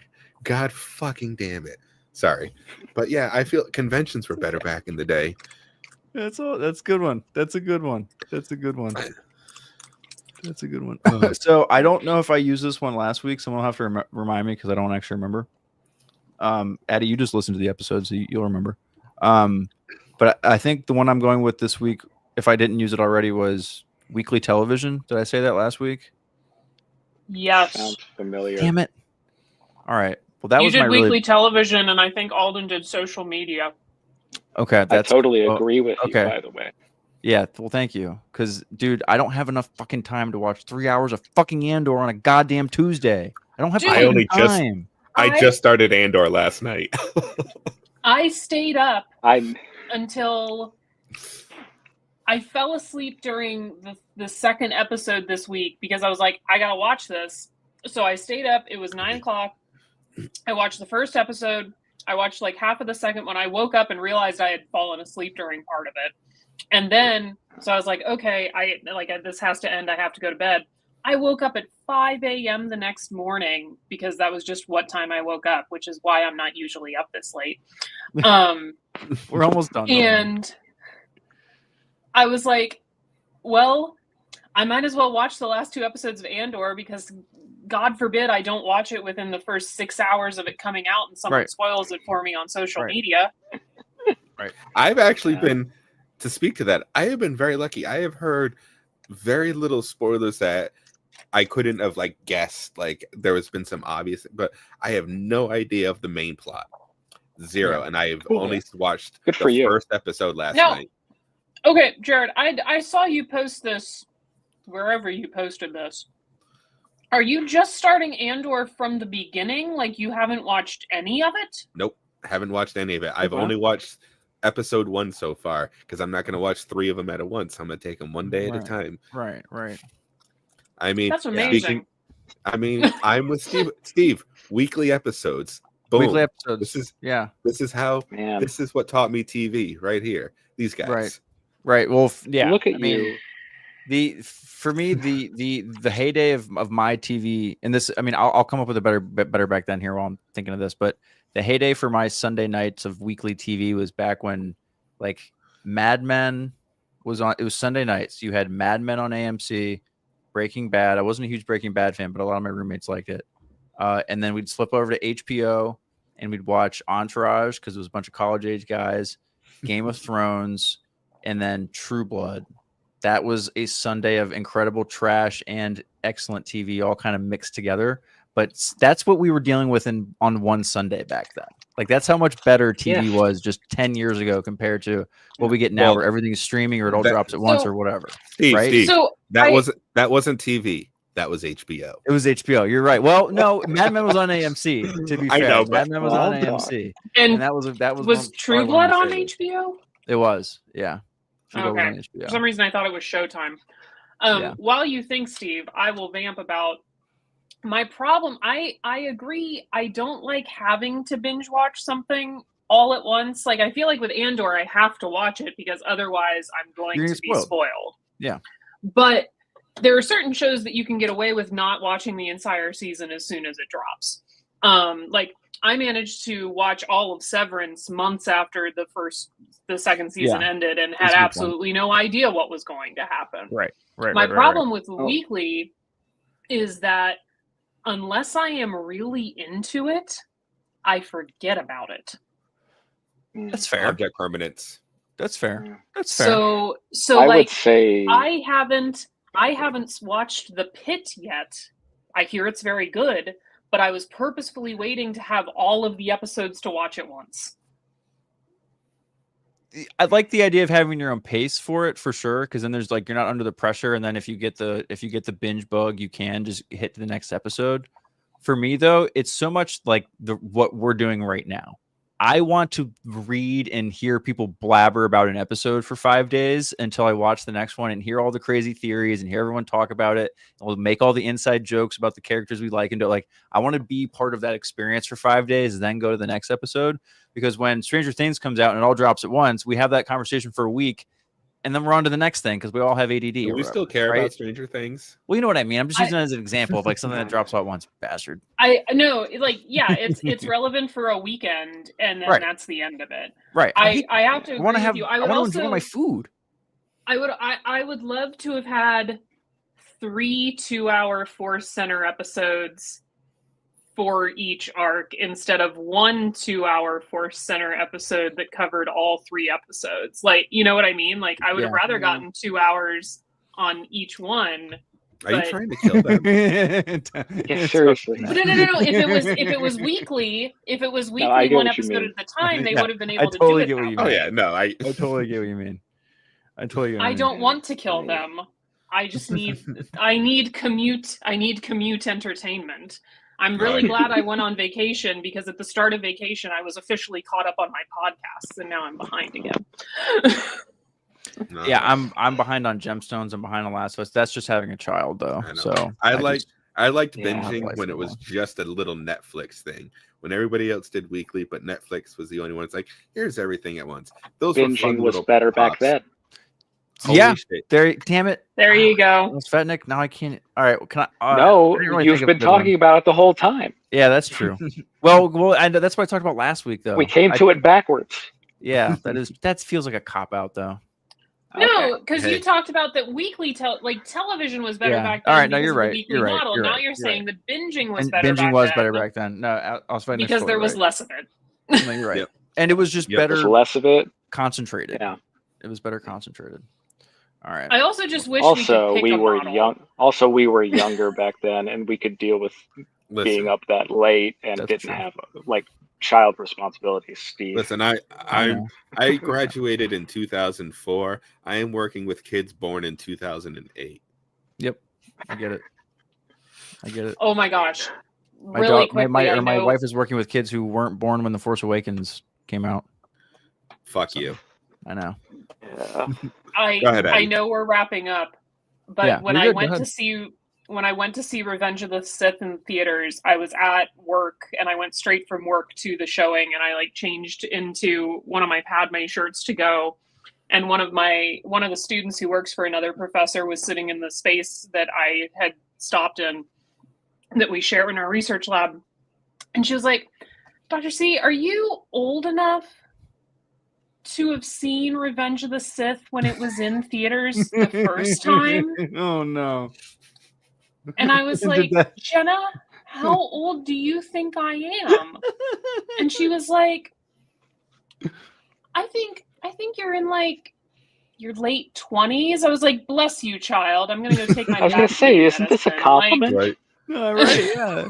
Kids are the best. I was like, Kids Oh, are the yes, best. I was. You're too kind, son. I was like, unfortunately, I was not 7 years old when Revenge of the Sith came out. I was in high school. Right. I can remember. Yeah, exactly. I can remember begging my parents to let me go to the midnight showing and them not letting me. Yep. There's another one. Midnight movies Midnight were better showings. back then. Oh God, yes. Oh, Fuck that's yes, another. Eddie. Okay, Oh. well, we gotta save that for another time because we've already done. All right, I don't next want to. Saturday. We don't want to blow all of our good better back thens. But no, man, I just remember after seeing Revenge of the Sith the first time, I was a freshman in high school, I think, and I just remember some girl the next day talking about how hot Anakin Skywalker's hair was, and I haven't given up since, folks. I haven't given up since. Never give up, Steve. I mean, it was a much better look than Attack of the Clones. Anakin. In the same vein of the general midnight releases of movies, to save that one, I miss the midnight of Rocky Horror Picture Shows. I don't know if it's video game releases at midnight, but that's a good one. No. I was a giant Rocky Horror guy. I used to go every Friday at midnight, and it's just not a thing anymore. Yeah, I don't know if there are shadow casts that still do it, but there's none out here. Yeah. Oh, I stood in line for a Call of Duty video game like midnight release for Xbox like way back in the day. They don't do that shit anymore, I don't think. So it's just no midnight release stuff is the same anymore. It's just not the same. I think Halo, wasn't it the what was it? Was it the Dark Knight Rises? I think that killed the midnight showing. Yeah, it definitely took the air out of the balloon. It definitely took the air out of the balloon. But I mean, I did the Star Wars ones. I mean, and those were after. I did midnight. Yeah, I was gonna say like, I feel for like the sequel trilogy. Yeah. Oh. Yeah. I feel. I don't think we had midnights for the sequel trilogy. I think the earliest was the midnight was like 9 o'clock. Well, maybe it was like a 10 o'clock showing. Right. Like yeah. It was the night before. Yeah. And now you can definitely go like went 6 to that o'clock on a Thursday. Right. Yeah. I definitely went to those for each of them. Yeah, because I remember being a big horror guy. I was at every midnight release of the Saw movies 1 through 7. Nice. Came out every October. I was there. That is a hell of a crowd, I bet. The midnight release of the Saw movies. That's fun. The funny part is crowd. The most people who are at any of them was Saw 4, and there was about 20. I saw Saw 1 by myself in that theater. Oh no. At midnight. It was incredible. I think my first midnight release was the first Twilight movie. Atta girl. I wouldn't have pegged that on you immediately, but I'm just the right age, Steve. Like, yeah, I am that's fair. Just the right age for that's it. That's fair. God, mine was Jason X. I'm not sure what mine would have been, but I was just thinking kind of to that vein, to Addie's problematic poster. Did anybody else do midnight book releases? Oh, absolutely. Oh yeah. Mm-hmm. No, I even did it. I even did it for the play when it came out. Oh wow. Wow. My dad had to drive me to a Barnes and Noble. That's adorable. Borders Books doesn't exist anymore. That's just where I want went. to say, I hope my daughter one day begs me to drive her to, if a bookstore still exists. Dad, I want to go to a midnight book release. That would make me happy. Book Talk has revived. Book Talk has revived the bookstore. Barnes and Noble is actually opening new locations this year. Yeah.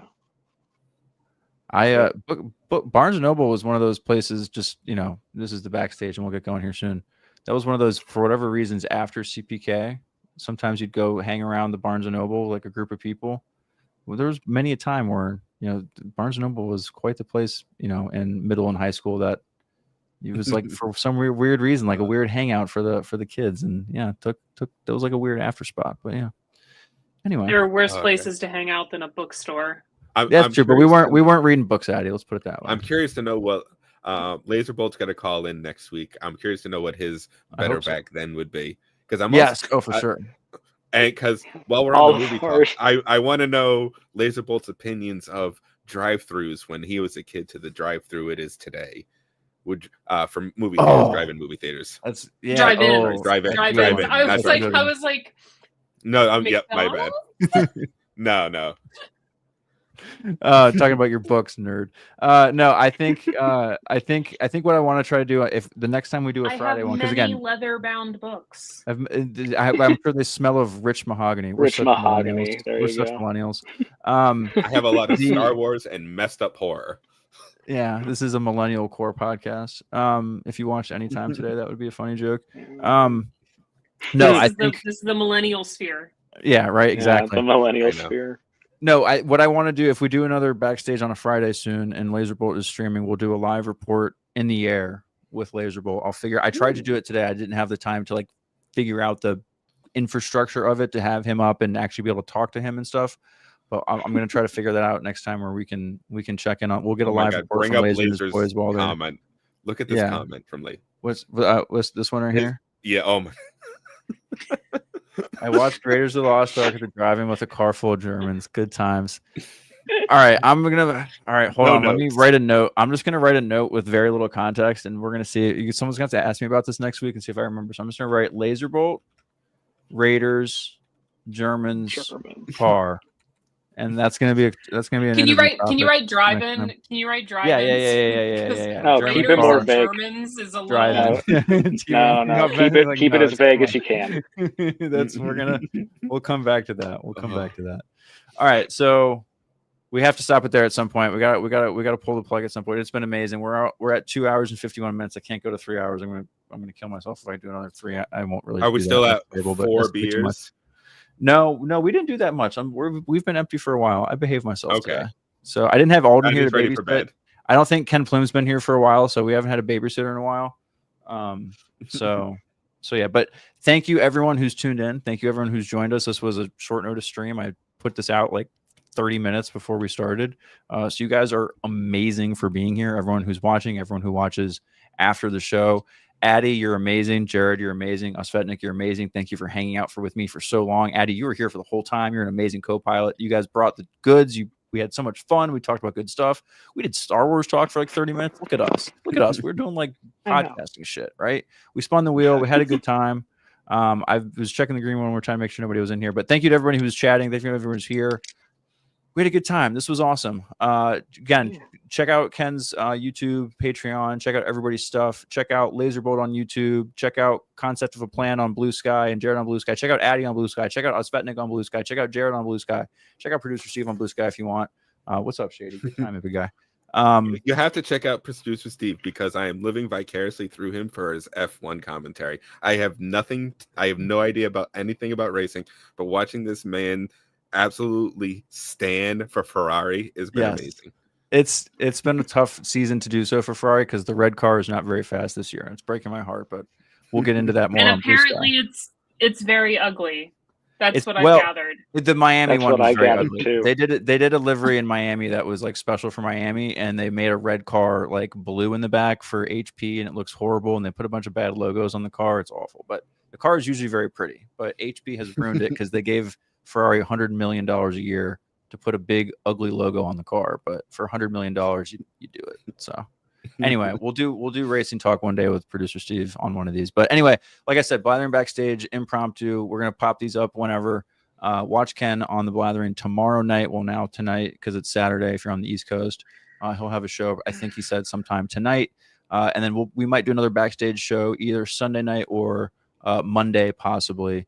Producer Steve's birthday is on Tuesday, so we're gonna see what's something. Happy early birthday, I didn't mean man. to do it like that way. I just mean like as far as I might not be here. So we'll see what kind of stuff is happening, or I might do something like I said Sunday or Monday. So hopefully, if you're around, you will join us. Big we age had a or crowd kid tonight. age? We had stuff to do. If there is nothing to do and there's no one here, you might just see me sitting here, like I said, playing Magic or playing something. I'll play Star Wars Empire at War. I kind of want to get Empire at War campaign going because I freaking love that game. And there's a new mod out for it. So. And I know you guys love Star Wars stuff. So Steve, I'm saying it now live on air. I will do quick 5-minute sessions on Backstage to DM a Star Wars RPG. We'll just That would do be quick fun. 5 minutes, little quick scenes for you. Yeah, you know? a hot seat D&D campaign on the stream. That would be amazing. We just go through Y'all can be. I felt love left that. out. I love that. Oh my gosh, yes. You- Svednik is leaving us with the goods. All right, everyone's got their lightsaber. That's amazing. Thank you guys so much. You're all awesome. All right. Tune in subscribe to the channel if you haven't, like the video. Tune in to everybody on Blue Sky if you haven't to find out when the next stream is. Keep an eye on it for this weekend. We might have one. And have fun. Tune in to Ken's show tomorrow. Thank you all so much. You're all freaking awesome. Have a great rest of your night. Take care, everyone. Peace out. Thank you so much. Bye. Bye-bye.